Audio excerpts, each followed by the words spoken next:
માતાજી. હા, જય શ્રી કૃષ્ણ. શ્રી કૃષ્ણ. અને આપણે પ્રહલાદ મહારાજ ને અને નરસિંહ ભગવાન આજે યાદ કરવાના જ છે આપણે. હા. જિજ્ઞાશ્રી માતાજીને છે ને શ્લોક પઠન કરવું હતું નરસિંહ ભગવાન, તો ચોક્કસ ટાઈમ નતો એટલે મેં કીધું જો કદાચ બ્રેક લેવો ને તો જિજ્ઞાશ્રી માતાજી કે છે. હું ચોક્કસ ખાલી વિચારતી હતી કે નરસિંહ કવચમના 5 શ્લોક કે 7 શ્લોક જેટલા થાય એટલે આપણે કરી લઈએ. યસ અ, માતાજી, યસ માતાજી, કરો કરો, કરી લો માતાજી, કઈ વાંધો નહીં, કરી લો, પહેલા કરી લો. અત્યારે માતાજી હા હરે હા હા, કરી લો કૃષ્ણ. કરી લો, વાંધો નહીં. હા, પછી આપણે તમે ક્લાસ મને ચાલુ કરીએ. તમે મને સ્ટોપ કહેજો કારણ કે હું તો ચાલુ જ રાખીશ. હરી બોલ. આપણે 5 શ્લોક હરે લઈ લેજો કૃષ્ણ. માતાજી, 5 શ્લોક બરાબર છે. 5 કરી દો જી માતાજી. માતાજી હરે કૃષ્ણ. માતાજી એના ખાલી 31 શ્લોક છે. ફટાફટ ગાશે ને તો 15 થી 20 મિનિટ, 15 મિનિટે નહીં થાય, 10 નહીં મિનિટ પેલા માતાજી, ખોટું. અમારે 15 આખો અધ્યાય બાકી છે, અમારે આખો અધ્યાય બાકી છે, કાલ 3 શ્લોક લીધા છે. એવું છે? હા હા હા હા હા. હા, વાંધો એટલા નહીં માટે, માતાજી, એટલે હરે 5 શ્લોક કૃષ્ણ. કહું છું માતાજી, હે ને. કાંઈ વાંધો નહીં માતાજી, હરે કૃષ્ણ. હરે હરે, કૃષ્ણ. આપણે પ્રહલાદ હરે મારી સુધી લેવી છે કૃષ્ણ. પછી, એટલા માટે, હા ને. હરે ઓમ કૃષ્ણ. નરસિંહમ કવચમ नरसिंहं कवचं वक्षे प्रह्लादेनोदितं पुरा सर्वरक्षाकरं पुण्यं सर्वोपद्रवनाशनं सर्वसम्पत्करं चैव स्वर्गमोक्षप्रदायकं ध्यात्वा नृसिंहदेवेशं हेमसिंहासनस्थितं विवृतास्यं त्रिनयनं शरदिन्दुसमप्रभं लक्ष्म्यालिङ्गति मित्कित वामागं विभूतिभिरुपाश्रितम् चतुर्भुजं कोमलाङ्गं सर्वकुण्डलशोभितम् अरोचशोभितोरस्कं रत्नकेयूरमुद्रितं तप्तकाञ्चन सङ्काशं पित्तनिर्मलवासनम् इन्द्रादिसुरमौलिस्थर स्फुरन् माणिक्यदीप्तिभिः. हरे कृष्ण माताजी. હરે કૃષ્ણ. ખૂબ ખૂબ ધન્યવાદ માતાજી. શ્રી નરસિંહ ભગવાનની જય. ભક્ત શિરોમણી પ્રહલાદ મહારાજની જય. હરે કૃષ્ણ. ખૂબ ખૂબ ધન્યવાદ નરસિંહ માતાજી. અને બધા પાર્ટિસિપેટ નું પણ ખૂબ ખૂબ સ્વાગત છે. ઇસ્કોન બેંગલુરુ કુલાથી હરે ચાલુ કૃષ્ણ માતાજી. ગીતા. હરે કૃષ્ણ. લેવલ 2 ના આજે અધ્યાય 16 અને વિભાગ બીજામાં આપ સૌનું ખૂબ ખૂબ ખૂબ ભાવભીનું હાર્દિક હૃદયપૂર્વક સ્વાગત છે. અને આપણે આજનો અધ્યાય આપણે દેવી ગુણ કાઢી લીધા, આજે આપણે આસુરી ગુણ લેવાના છે. અને એ સમજવામાં મને નથી લાગતું કે આપણને કઈ તકલીફ પડે, કારણ કે અત્યારે કળિયુગ ભલે પ્રથમ સ્ટેજમાં છે, પણ ખરેખર આપણે બધા કહીએ છીએ ને કે ઘોર કળિયુગ છે એવું આપણને લાગી રહ્યું છે. અને ભગવાનના જે ભક્તો હોય, આપણે જ એમાં છીએ. જી પ્રભુજી, આપણે એમાં જ છીએ માતાજી. હા આપણે એમાં જ છીએ, આસુરીમાં જ છે અત્યારે. આસુરી ગુણમાં. હા, પણ પ્રભુજી એટલે ખરેખર સરસ ભલે સમજી જઈશું. આપણે આપણે સરસ હવે, સમજી જઈશું. હા હા પ્રભુજી, પણ ખરેખર આમ જોવા જઈએ તો હવે આજે ધીરે જોઈશું. ધીરે ધીરે ધીરે આપણે હા, આપણે જોઈશું કે ખરેખર આ બધા ગુણો કે જે આપણે એમાંથી આપણે મુક્તિ પામી રહ્યા છીએ, આપણને એવું લાગશે આજે. તો ચોક્કસથી આપણે નસીબદાર છીએ. આપણે એટલે જ રાધા ગોવિંદને આપણે ખૂબ ભાવપૂર્વક અને આપણે પ્રભુપાદને, પછી આપણા ગુરુ મહારાજને અને બધા ભગવાનના જે ભક્તો છે, બધા વૈષ્ણવો છે, પરમ વૈષ્ણવ છે, એ બધાની કૃપા માનવી જોઈએ કે આપણને ઘરે બેઠા આપણે જ્ઞાન લઈ અને આપણે આ બધા જે અનર્થ છે, આપણા જે આસુરી ગુણ છે, એમાંથી આપણે મુક્તિ પામવા માટે આગળ વધી રહ્યા છીએ. અને આજે આપણે થોડું પ્રહલાદ મહારાજ વિશે પણ જોઈશું કે કઈ રીતે પ્રહલાદ મહારાજ ભક્ત શિરોમણી કેમ કહેવાય છે, એ વિશે પણ આપણે આજે સમજીશું, કારણ કે આજે નરસિંહ ચતુર્દશી છે. અને ખરેખર આજે આપણા માટે ખૂબ ખૂબ ખૂબ બધા વૈષ્ણવ ભક્તો માટે ખૂબ મહત્વનો દિવસ છે. કઈ રીતે સ્પેશિયલ ભગવાન એક આ જ ભક્ત માટે સ્પેશિયલ અવતાર લીધો છે એમણે, ફક્ત ને ફક્ત ભક્તની તકલીફ દૂર કરવા માટે. અને એ ભગવાનને ભક્તે એવું નથી કીધું કે તમે મારા માટે આવો, હે ને. જયારે નરસિંહ ભગવાન પ્રગટ થાય છે ત્યારે આપણે જોઈશું આજે કે પ્રહલાદ મહારાજે તો એક વખત નથી કીધું કે ભગવાન મને તકલીફ છે, તમે મારી પાસે આવો, અને ભગવાન આવ્યા હતા. તો આજે એવો દિવસ છે નરસિંહ ચતુર્દશી. અને આપણે આજે અધ્યાય શરૂ કરતા પહેલા મંગળાચરણ લેશું. આપ સૌ પણ પોતપોતાની જગ્યાએ મંગળાચરણ લઈ શકો છો.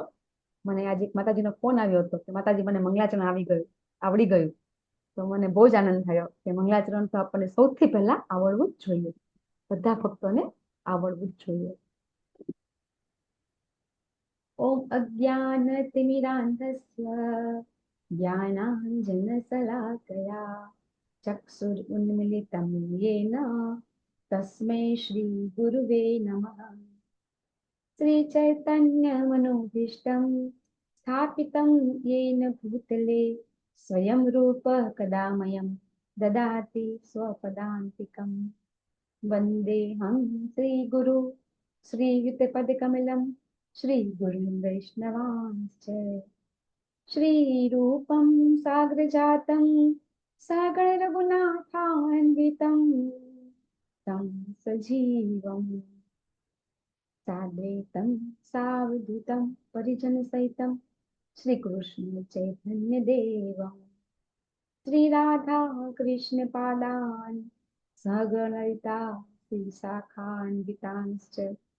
हे कृष्ण करुणा सिंधो दीनबन्धो जगत्पते गोपेश गोपिकान्त राधाकान्त नमोस्तुते।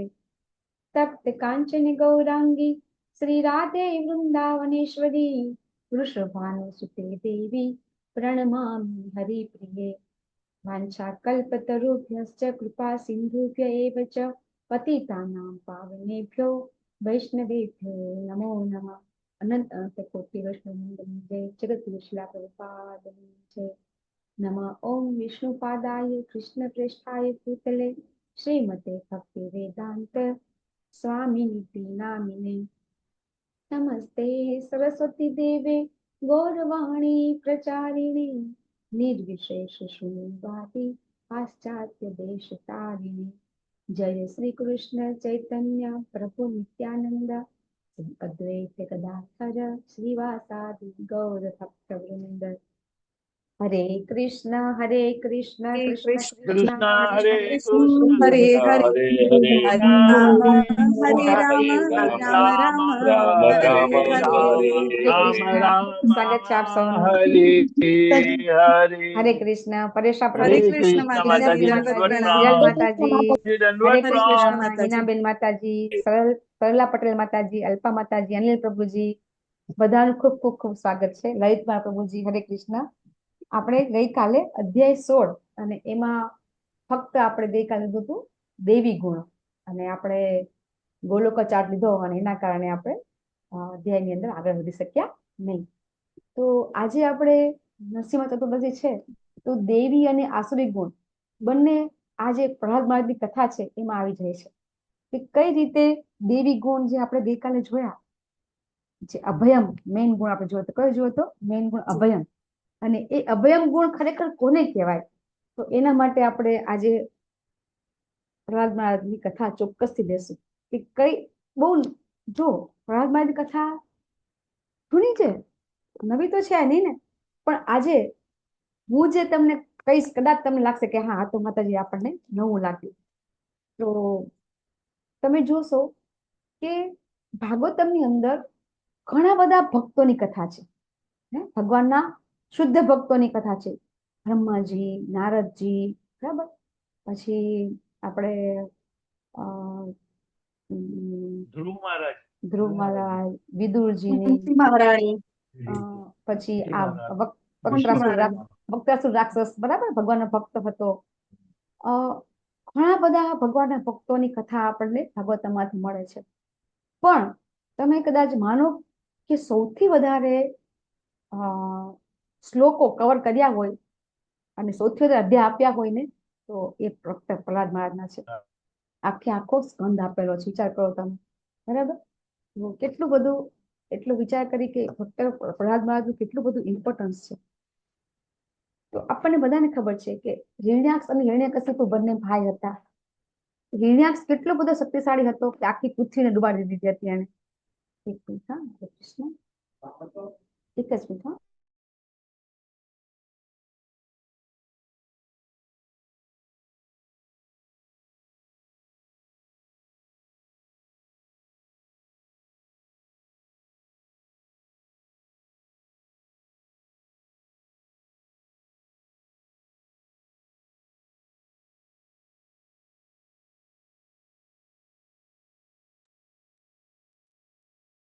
હિરણ્યાક્ષ અને હિરણ્યકશિપુ બંને કોણ હતા?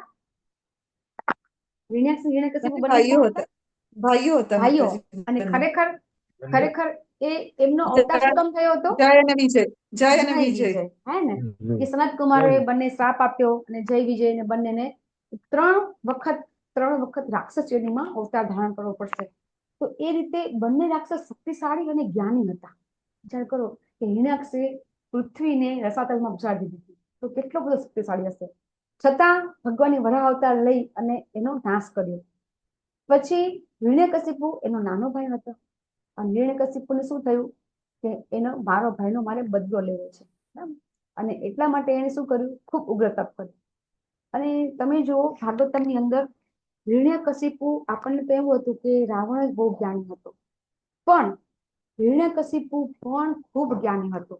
જ્યારે હિરણ્યાક્ષ મૃત્યુ પામે છે તો એમના પત્ની એટલે એના ભાભી થાય, એનું નામ હતું વૃષાભાનુ, અને એના પુત્રો ખૂબ શોકગ્રસ્ત થઈ જાય છે, ખૂબ એકદમ વિલાપ કરે છે. અને એ વખતે હિરણ્યકશિપુ ભાગવતમની અંદર 7મા સ્કંદની અંદર બીજા શ્લોકમાં 60 શ્લોકથી આખી સાંખ્ય યોગનું જ્ઞાન આપે છે.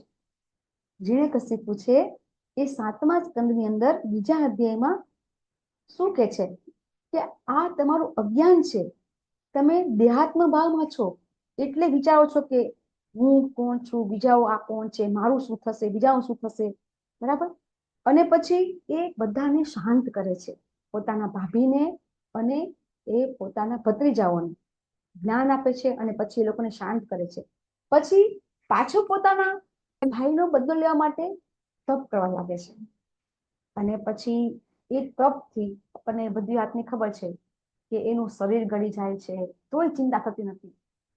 એક પણ માંસનો જેને કહેવાય ને ટુકડો રહ્યો નહોતો, એટલા હાડકા રહ્યા હતા, તો પણ એ પોતાનો શ્વાસ ટકાવી રાખે છે. બોલો કેવો યોગાભ્યાસ કરાય! ભાગવતની અંદર બહુ જ બધું એનું ડિટેલમાં આપેલું છે કે હિરણ્યકશિપુએ કેવી રીતે તપ કર્યું હતું.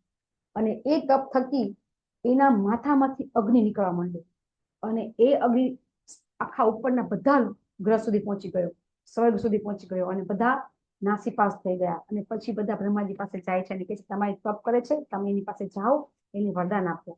અને પછી બ્રહ્માજી આવે છે અને કમંડળમાંથી જળ છાંટે છે, તરત જ એ એકદમ સુવર્ણ કાંતિ વાળા થઈ જાય છે.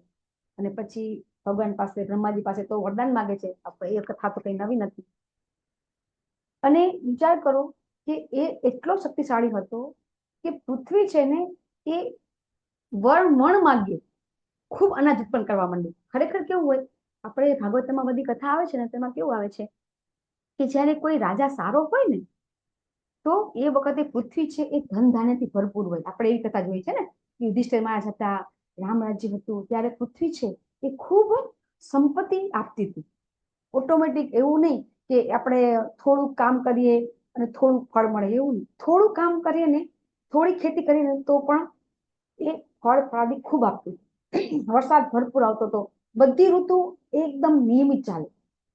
એવું ક્યારે થાય તો કે રાજા છે ને એ રાજા દેવી ગુણ વાળો હોય અને ભગવાનનો ભક્ત હોય તો આવું થાય. તો હિરણ્યકશિપુ તો અસુર હતો પણ એની એટલી બધી શક્તિ હતી કે બધા દેવો ગંધર્વો બધા એની સ્થિતિ કરતા હતા. ઇન્દ્ર તો વગર કોઈ પણ જાતના યુદ્ધ વગર સ્વર્ગ છોડીને જતા રહ્યા હતા. નહીં તો કેવું હોય કે અસુરને યુદ્ધ કરવું પડે પછી સ્વર્ગ લેવું હતું ને, ના, એવું હતું થયું.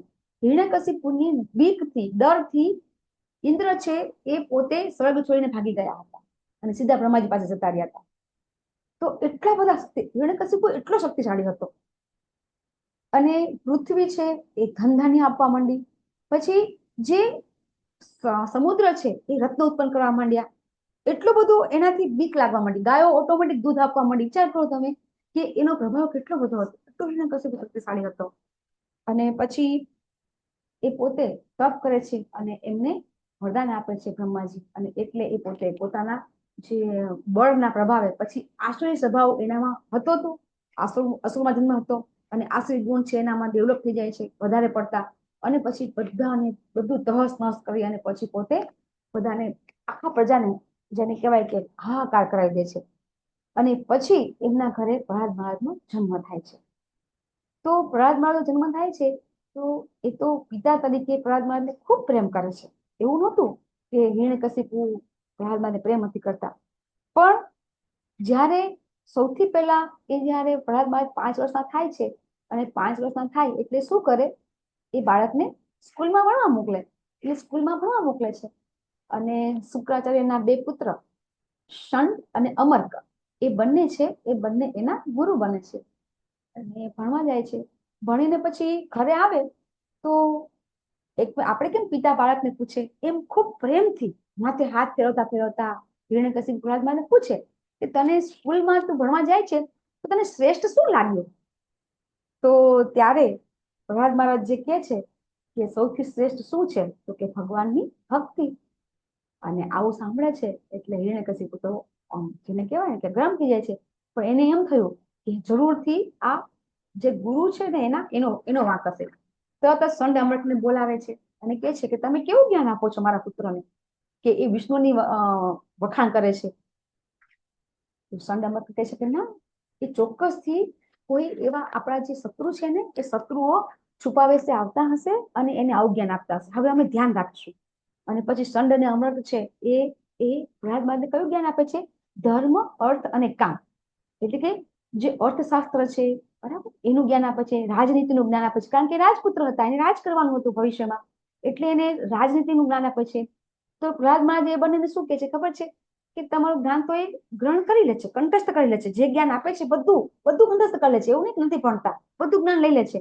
પણ પાછું પોતાનું જ્ઞાન આપે છે બંને ગુરુને. શું કહે છે કે તમે આ રાજનીતિનું જ્ઞાન જે આપો છો એમાં મિત્ર અને શત્રુની તમે વાત કરો છો, બરાબર, પણ મને એ ગમતું નથી. અને પછી પોતે પ્રહલાદ મહારાજ છે એ પોતે એમને જ્ઞાન આપે છે. અને એ જ્ઞાનમાં આપણો જે આપણા જે શ્લોક છે, ભોગેશ્વર પ્રસક્તા નામ તયા ચેતસામ, બરાબર, વ્યવસાયિકમાં બુદ્ધિ એક કુંદન, આ બધા શ્લોક છે એ ટાઈપના શ્લોક પ્રહલાદ મહારાજ છે એ બધા ગાય છે અને એમ સમજાવે છે કે તમારે પણ ભગવાનની ભક્તિ કરવી જોઈએ. એ એમના ગુરુને સમજાવે છે.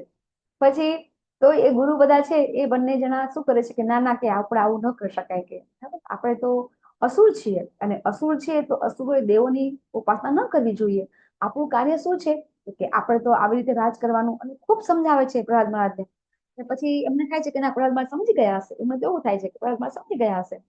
અને પાછો હિરણ્યકશિપુ છે એ થોડાક ટાઈમ પછી પાછા બોલાવે છે પ્રહલાદ મહારાજને. અને ખૂબ પહેલા તો ગળે લગાવે છે, ખૂબ પ્રેમથી હાથ ફેરવે છે, આંખમાંથી આંસુ નીકળે છે. એટલો પ્રેમ કરતા હોય છે પ્રહલાદ મહારાજને, આંખમાંથી આંસુ નીકળવા માંડે છે.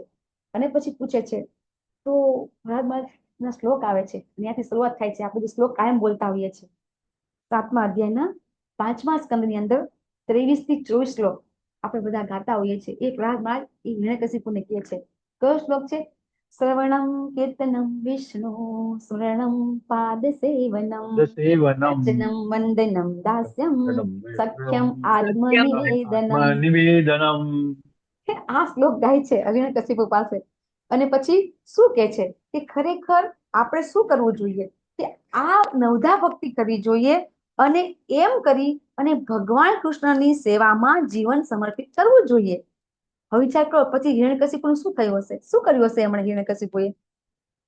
એ તો પેલા ગુરુપુત્રને પાછા બોલાવે છે અને એમને ધમકાવે છે કે સાચું બોલો કે આ વ્યક્તિ છે, મારો પુત્ર છે, એને તમે આવું જ્ઞાન કેમ આપો છો?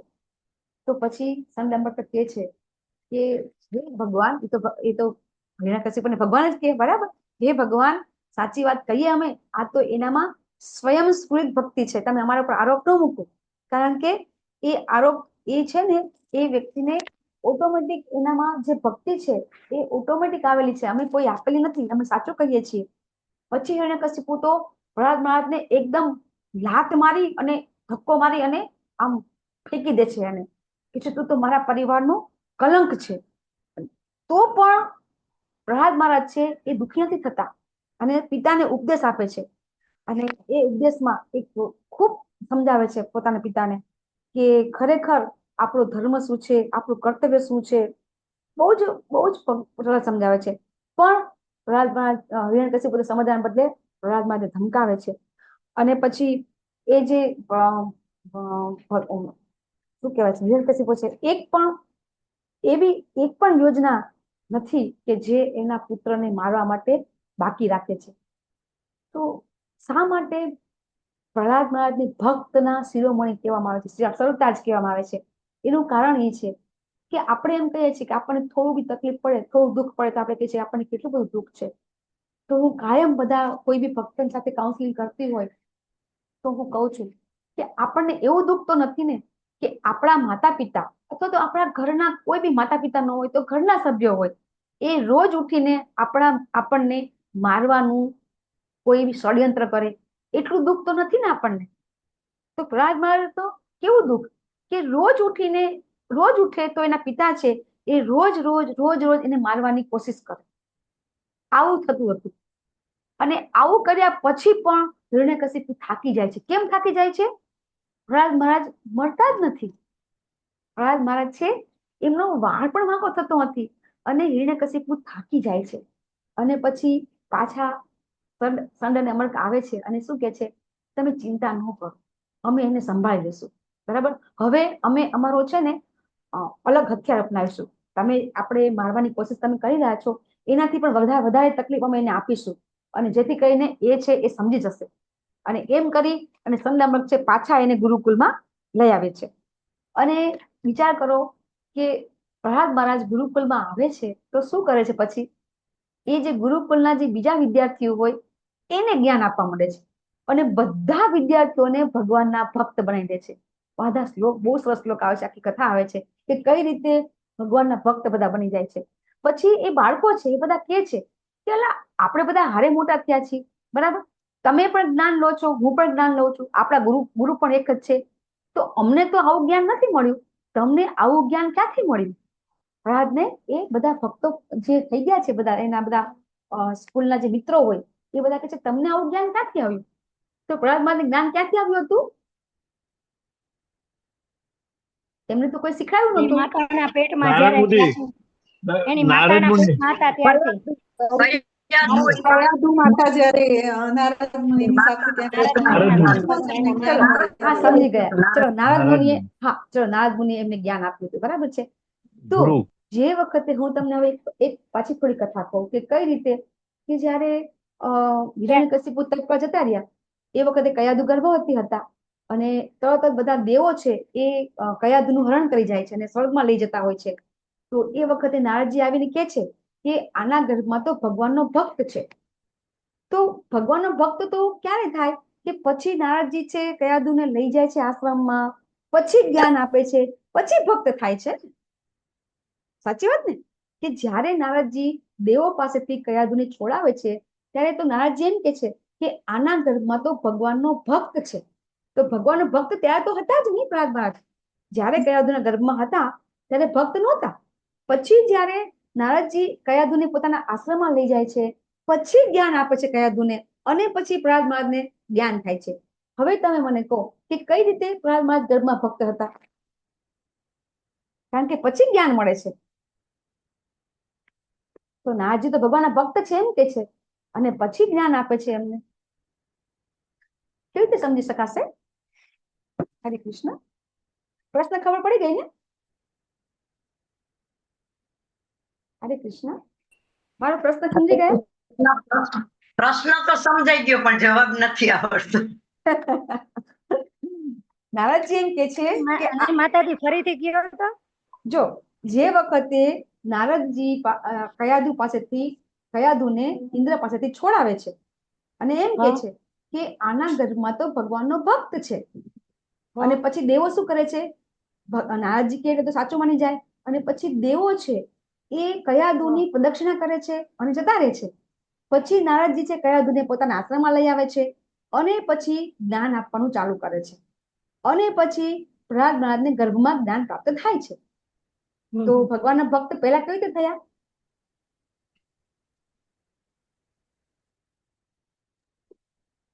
એ ગયા જન્મમાં કઈક પણ ભક્ત હશે તો જ એને આ સંસ્કાર મળ્યા હોય ને. નારદજી કે ને, નારદજીને પણ આપણે ભાગવતમાં ભગવાન કીધા છે ઘણી જગ્યાએ, બરાબર ને? તો નારદજી સ્વયં ભગવાન બરાબર છે ને, કારણ કે ભગવાન જેવા જ ગુણો છે. એ મનની વાત નારદજી ભવિષ્યવાણી, હા, 27 અવતાર કહેવાય છે ને 27 અવતાર છે નારદજી. યસ, ભગવાનના જ 27 અવતાર છે. તો પછી નારદજી કે એ ખોટું કઈ રીતે હોઈ શકે? એટલે આના ઉપરથી આપણે એક વસ્તુ શીખવા જેવી છે કે જ્યારે ભગવાનના શુદ્ધ ભક્ત આપણને કઈ એમ કે કે આ વસ્તુ તમે કરો તો એ કરવાનું. બસ મારે તમારી પાસે આ મારે તમને કેવડાવવું હતું કે જ્યારે આપણને આપણા ગુરુ મહારાજ અથવા તો ગુરુ મહારાજના જે નામાનંદ પ્રભુજી છે, પછી ધર્મેશ્વર પ્રભુજી છે, આ બધા ભગવાનના ભક્તો છે અને એ આપણને કઈ કે તો એ આંખ મીચીને આપણે કરવું જોઈએ, કારણ કે એ કે છે એ સત્ય છે અને એ આપણે સાચું માનવું જોઈએ. કારણ કે નારદજી જયારે એમ કીધું ઇન્દ્રને, શું કીધું કે આ તો ભગવાનનો ભક્ત છે, તો ઇન્દ્ર તરત માની લીધું અને પછી જ્ઞાન તો પછી આપે છે, બરાબર ને. અને પછી એ પ્રહલાદ મહારાજ છે, બહુ સરસ બધા શ્લોક બોલે છે, બધી સ્તુતિ આવે છે અંદર પ્રહલાદ મહારાજની.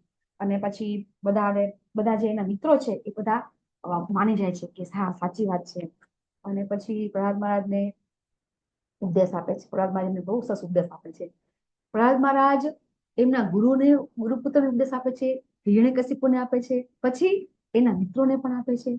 અને પછી જયારે હિરણ્યકશિપુ એમને ખૂબ પછી હેરાન કરે છે અને પછી પાછા ત્રીજી વાર લઈ આવે છે દરબારમાં અને કે છે કે હવે તારે છે ને મારું જ નામ લેવાનું છે, તારે એમ કહેવાનું છે કે હું જ ભગવાન છું. અને પ્રહલાદ મહારાજ માનતા નથી કે ના, ભગવાન તો વિષ્ણુ છે. અને હિરણ્યકશિપુ ખૂબ ખીજાય છે, એકદમ એનો ઘા કરી અને જે સામે જે મોટો પથ્થર હતો, શિલા હતી, જે સ્તંભ કહેવાય છે, એ સ્તંભ હતી એની ઉપર એનો ઘા કરે છે, સ્તંભ ઉપર પ્રહલાદ મહારાજનો. અને શું કે છે કે તને એમ છે કે ભગવાન બધી જગ્યાએ છે? તો હા, પ્રહલાદ મહારાજ ભગવાન બધી જગ્યાએ છે, આ સ્તંભમાં પણ છે. એમ કરી અને પોતે હિરણ્યકશિપુ છે સ્તંભને તોડે છે, બરાબર, અને એની પર પ્રહાર કરે છે.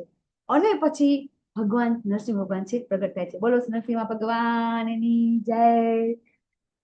એ રીતે નરસિંહ ભગવાન છે. જય. પ્રહલાદ મહારાજે ક્યારે કીધું નથી કે તમે ભગવાન આવો, પણ નરસિંહ ભગવાન છે એ પ્રહલાદ મહારાજ એમ કે છે કે હા, આ સ્તંભમાં પણ ભગવાન છે. તો એમાં શ્લોક આવે છે કે કઈ રીતે થોડી વાર માટે પણ પ્રહલાદ મહારાજને સહેજ આમ નિર્ભય. શંકા થઈ હતી. શું કામ શંકા થઈ હતી? જયારે એમ કે છે કે આ સ્તંભમાં પણ ભગવાન છે, ત્યારે શું થાય છે એમને કે તું એને આલિંગન કરી દે. પેલા એવું કે છે, પેલા એના સ્તંભને તોડતા પેલા એને આલિંગન કરવાનું કે છે. તો એક ક્ષણ માટે પ્રહલાદ મહારાજ રૂકાઈ જાય છે. આલિંગન તો કરે છે, પણ શું થાય છે એમને એ કથાની કદાચ ખબર હોય તો કોઈને. એ સ્તંભમાં એને લાલ કીડીઓ દેખાય છે જાતી. હા, લાલ કીડીઓ સાથે દેખાય છે. એટલે કે જો આ કીડી હોય બરાબર, તો પછી હું કેમ ન જઈ શકું? અને પછી કરે છે. અને પ્રહલાદ મહારાજની કોઈ પણ સ્તુતિ વગર ભગવાન છે એ પ્રગટ થાય છે. પછી હિરણ્યકશિપુ અને ભગવાનનું યુદ્ધ થાય છે. હિરણ્યકશિપુ લડે છે ભગવાન સાથે, પછી નથી એનાથી સહન થતું અને ભગવાન છે ને એ હિરણ્યકશિપુના બધા સેનાપતિઓને મારે છે. બહુ ખરાબ યુદ્ધ થાય છે. કારણ કે શું કામ આવો યુદ્ધ કરવા સમય કાઢે છે ભગવાન? ભગવાન પ્રગટ થાય છે ત્યારે દિવસ હતો, બરાબર, અને એને મારવાનો ક્યારે હતો? સંધ્યા ટાઈમે મારવાનો હતો. એટલે એટલો ટાઈમ તો ભગવાનને કાઢવો પડે ને. હા, ભગવાન તો એક સેકન્ડમાં મારી શકે, પણ ભગવાન યુદ્ધ કામ કરતા હતા કે એમને એ સમયની રાહ જોવાની હતી કે સાંજ પડે પછી હું એને મારું. સંધ્યા સમય સુધી રાહ જોવાની હા, હતી. પછી હિરણ્યકશિપુને એમ ઘા કરી અને પોતે એના સિંહાસનમાં બેસી જાય છે. હિરણ્યકશિપુના સિંહાસનમાં બેસી જાય છે અને પછી હિરણ્યકશિપુને હાથમાં લઈ અને આમ હાથથી એમના આખા આંતરડા એના બહાર કાઢી નાખે છે અને આંતરડાને ગળામાં ઉમરા પીઈ લે છે. હા, ઉમરા પર ને હા, એમના ઉમરા ઉપર. ઘરના ઉમરા પર એને મારે. હા, ઉમરા ઉપર લાવીને મારી નાખી. પેલા તો હિરણ્યકશિપુ એના સિંહાસનમાં બેસી જાય છે, પછી એ સિંહાસન પરથી ઉતરી ઉમરા ઉપર આવી જાય છે. ઉમરા ઉપર એને સિંહાસન ઉમરા ઉપર લઈ આવે છે અને પછી ત્યાં બેસી અને એનું આમ ભગવાન તો સિંહાસન પર બેસે ને, થોડા કઈ ઉમરા પર બેસે, એ સિંહાસન ને ત્યાં લઈ આવે છે. પછી એ જ સિંહાસનમાં નખથી એને ચીરી નાખે છે. એને અને એના પછી નખથી એના પેટને ચીરી નાખે છે. નખ. હા, નખથી ચીરી નાખે છે નખથી. અને એના આંતરડા પછી ગળામાં પીલે છે. અને નરસિંહ ભગવાન ખૂબ ગરમ થાય છે, ખૂબ ગુસ્સે થાય છે, ખૂબ ગુસ્સે થાય છે. એટલા બધા ગુસ્સે થાય છે કે આમ ક્રોધથી આમ આગ નીકળે એટલું બધું. એમના જે કેસવાળી હતી એ કેસવાળી એકદમ આગથી પ્રજ્વલિત થઈ જાય, એટલી મોટી થઈ જાય. બહુ બધા શ્લોક આવે છે કે કેવી રીતે નરસિંહ ભગવાન ખૂબ ગરમ થઈ જાય છે. પછી શું કરે છે કે હવે તો મરી જાય છે હિરણ્યકશિપુ તો મારી નાખે છે. પછી નરસિંહ ભગવાન શાંત થતા નથી. યસ ચંદ્રિકા માતાજી. માતાજી, એક શ્લોક નરસિંહ ભગવાન નો છે, તમે પરમિશન આપો તો પછી બોલીશ નિરાંતે. હા માતાજી, હા, ચોક્કસ. જિજ્ઞાસી માતાજી નરસિંહ કહો તો કીધું તું માતાજી. આપણે પ્રહલાદ મહારાજનું સ્તુતિનો એક શ્લોક લેવાનો છે, બરાબર, હમણાં કહું ત્યારે. પછી બધા બ્રહ્માજી શિવજી બધા સ્તુતિ તો કરવા માંડે છે, પણ કોઈ જતું નથી પાસે, કારણ કે ભગવાનનું વિરાટ રૂપ, ભગવાન શાંત થતા નથી. બધા અંદર અંદર ચર્ચા કરે છે કે હવે શું કરવું, ભગવાન શાંત કેમ પાડવા. પછી બધા વારાફરતી બધા વિચાર કરે છે કોને મોકલા. છે લક્ષ્મીજીને યાદ કરે છે. લક્ષ્મીજી આવે છે, લક્ષ્મીજીને કહે છે કે આ તમારા પતિ છે. તો લક્ષ્મીજી કે હા કઈ વાંધો નહીં. જો અંદર જાય છે, અંદર જઈને પાછા તરત લક્ષ્મીજી પાછા આવતા રહે છે. જેવો અંદર જાય છે તરત પાછા આવતા રહે છે. ના ના, આ તો મારા પતિ નથી, એમ કે આવા મારા પતિ ના હોય. આ કેવું રૂપ. ઇવન હિરણ્યકશિપુ જયારે ભગવાનને જોવે છે તો કે આ શું છે, નહીં માણસ નહીં પશુ, એ પોતે પણ બી જાય છે. હિરણ્યકશિપુ પણ જયારે ભગવાનને જોવે છે તો એ પણ બી જાય છે, લક્ષ્મીજી પણ બી જાય છે. પછી બ્રહ્માજી કહે છે કે તમારા પતિ જ છે, કે તમે એમના ચરણ કમળ જુઓ. તો લક્ષ્મીજી કહે છે કે હા બરાબર છે તમારી વાત, ચરણ કમળ જોઉં છું બરાબર છે, પણ હવે હું એમની પાસે જઈ શકું એમ નથી. પછી છેલ્લે પ્રહલાદ મહારાજને જ મોકલે છે. અને અહીંયા કોઈને પ્રહલાદ મહારાજ એક બે સ્તુતિ ગાવી તો ગાય, જે પ્રહલાદ મહારાજ બોલે છે. હરે કૃષ્ણ. ચંદ્રિકા માતાજીની બોલી હોય, સહભક્તિ માતાજીની બોલી હોય, તો આપણે પ્રહલાદ મહારાજની સ્તુતિ લેશું. બે સ્તુતિ આજે આપણે લઈએ, કે જેથી કરીને આપણે પ્રહલાદ માતાજી મહારાજ થકી. યસ માતાજી, બોલો બોલો. કેટલા શ્લોક ગાવા છે? હા તમે ગાઓ, હું કહું ત્યાં સુધી ચાલુ કરો તમે. ઓકે. શ્રી પ્રહલાદ ઉવાચ બ્રહ્માદય સુરગણા મુનયોથ સિદ્ધા સત્વેકતાનગતયો વચ સાંપ્રવાહૈ નારાદિતું કો ગાય છે હા માતાજી. હું જ ગાઉં તો છું. હા હા ગાઓ ગાઓ માતાજી. નારાદિતું પુરુગુણૈરધુનાપि વિપ્રો કિં તોષ્ટુમર્હતિ સમે હરિરુગ્રજાતેઃ મન્યે ધનાભિજનરૂપ તપઃશ્રુતો જસ તેજઃ પ્રભાવ બલ પૌરુષ બુદ્ધિ યોગા નારાધનાય हि भवन्ति परस्य पुंसो ભક્ત્યા તુતોષ ભગવાન ગજયુથપાય વિપ્રાદ્વિષદ્ગુણયુતાદરવિંદનાભ પાદારવિંદ વિમુખાत् સ્વપચમ વરિષ્ઠમ મન્યે તદર્પિતમનો વચને હિતાર્થ પ્રાણમ પુનાતિ સકુલમ ન તુ ભૂરિમાનઃ નૈવાત્મનઃ પ્રભુરયં નિજલાભપૂર્ણો માનં જનાદ વિદુષઃ કરુણો વૃણીતે થેન્ક યુ માતાજી. હરે યદ કૃષ્ણ. યજ્ઞ માતાજી આ એક સ્ટોક પૂરો થઈ જવા દો. હા લે લે. યદ યજ્ઞો ભગવતે વિદધીત માનમ તચ્ચાત્મને પ્રતિમુખસ્ય યથા મુખશ્રી. હરે હરી કૃષ્ણ બોલ. માતાજી. પ્રહલાદ મહારાજની જય. તો 50 શ્લોક સુધી, 8મા શ્લોક થી 50 શ્લોકની સ્તુતિ આવે છે. પછી પાછી બી સ્તુતિ આવે છે. અને પછી ભગવાન શાંત થાય છે. ભગવાન શાંત થયા પછી ભગવાન છે એ કરુણાવાળા છે ને, ભગવાન કરુણાવાળા છે એટલે પછી ભગવાન છે પ્રહલાદ મહારાજ કહે છે કે તમે મારી પાસે માગો. કારણ કે મારું કોઈ પણ ભક્ત હોય એની પર જયારે પ્રસન્ન થાઉં છું તો એને મારી પાસે માગવું જ જોઈએ. અને પ્રહલાદ મહારાજ માગતા નથી. અને શું કહે છે, જો હું માગું તો વેપાર થયો કહેવાય, કે મારી ભક્તિના બદલીમાં તમે મને વસ્તુ આપો. અને પછી પ્રહલાદ મહારાજ કઈ રીતે સમજાવે છે કે ભૌતિક વસ્તુ છે, એ ભૌતિક વસ્તુ જે આસક્તિ થઈ જાય તો કોઈ દિવસ ભગવાનની ભક્તિ ના થાય. બહુ સરસ ભગવાનની પ્રાર્થના કરે છે. પછી છેલ્લે ભગવાનને કહે છે કે મારા પિતાને તમે મુક્ત કરો. ત્યારે ભગવાન કહે છે કે તારી 21 પેઢી મેં તારી નાખી છે. એવો શ્લોક આવે છે. અને એ રીતે પછી ભગવાન છે પ્રહલાદ મહારાજને રાજ આપે છે. કેટલું રાજ આપે છે ખબર છે તમને? ખબર છે કે પ્રહલાદ મહારાજે કેટલા વર્ષ રાજ્ય કર્યું?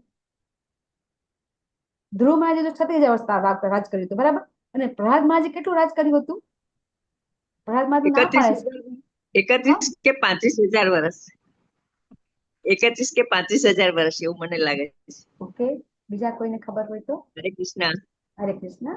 યસ, બીજા કોઈને ખ્યાલ હોય તો કે કેટલા વર્ષ સુધી રાજ કરે છે? અને યૌવન જ રહે છે માતાજી. એ છેક સુધી યૌવન રહે યૌવન રહે છે. અને પછી એમને મુક્તિ મળે છે, ભગવાનના ધામમાં જાય છે. કેટલું બહુ સરસ. છે. હા, આખા સ્કંદની અંદર બહુ સરસ અધ્યાય 10 માં આવે છે. 7મા સ્કંદ, આખો 7મો સ્કંદ છે પ્રહલાદ મહારાજનો છે. તો એમને હરે કૃષ્ણ. મારા ઘણા વરિષ્ઠ ભક્તો છે, ખબર હશે કે પ્રહલાદ મહારાજને કેટલું વર્ષ રાજ ભોગ્યું હતું?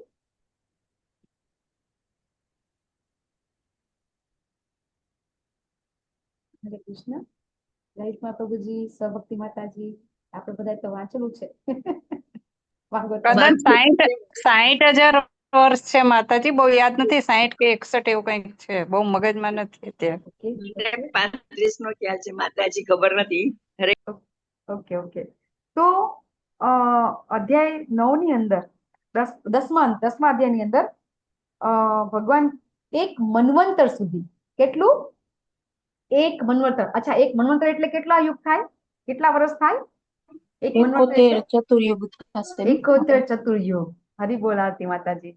71 ચતુર્યુગ એટલે તમે ગણતરી કરો, બરાબર?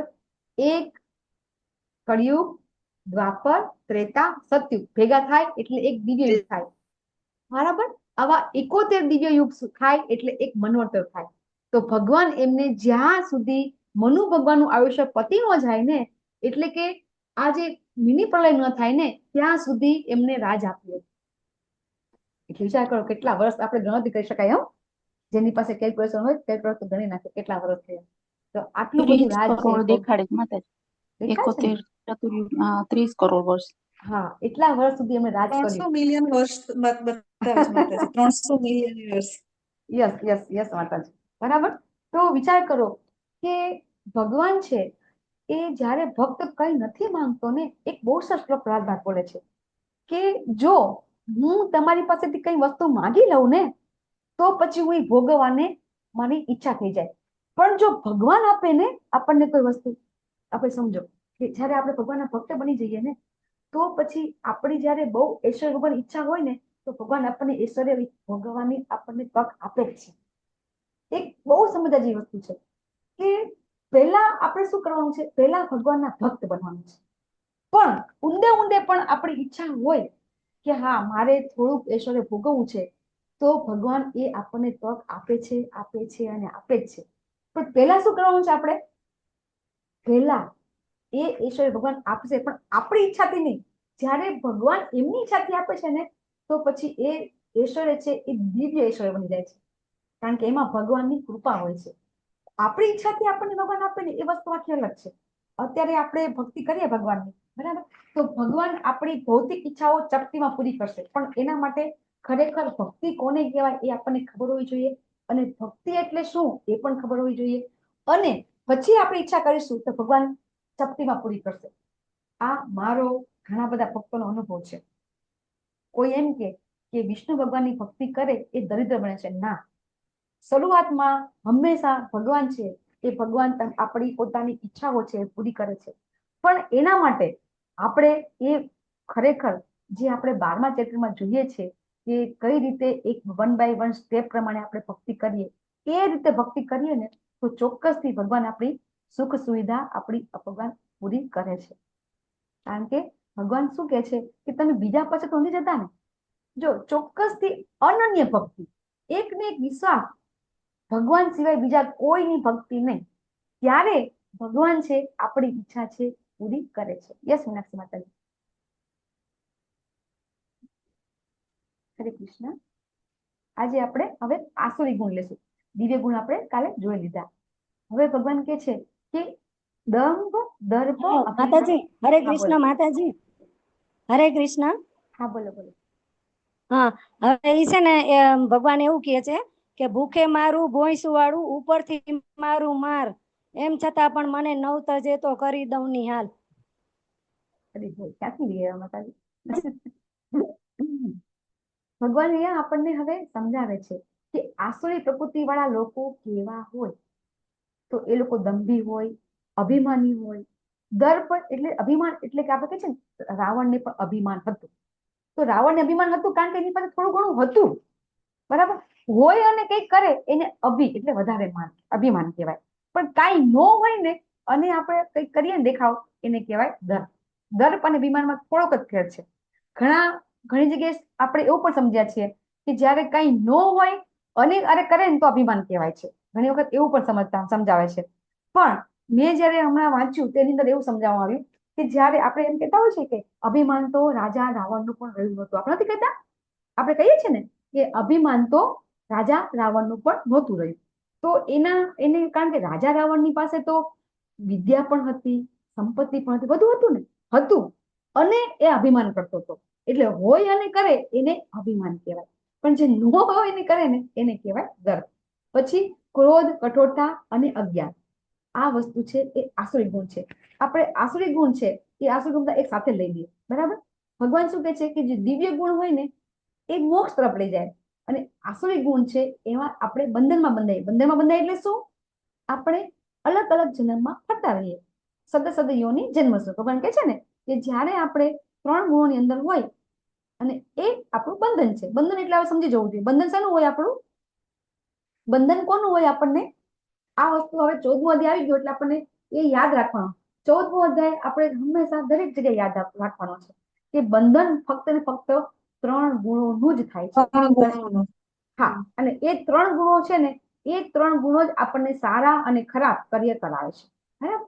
તો આ આસુરી ગુણો છે, આ 3 ગુણોમાં આપણને બાંધે છે.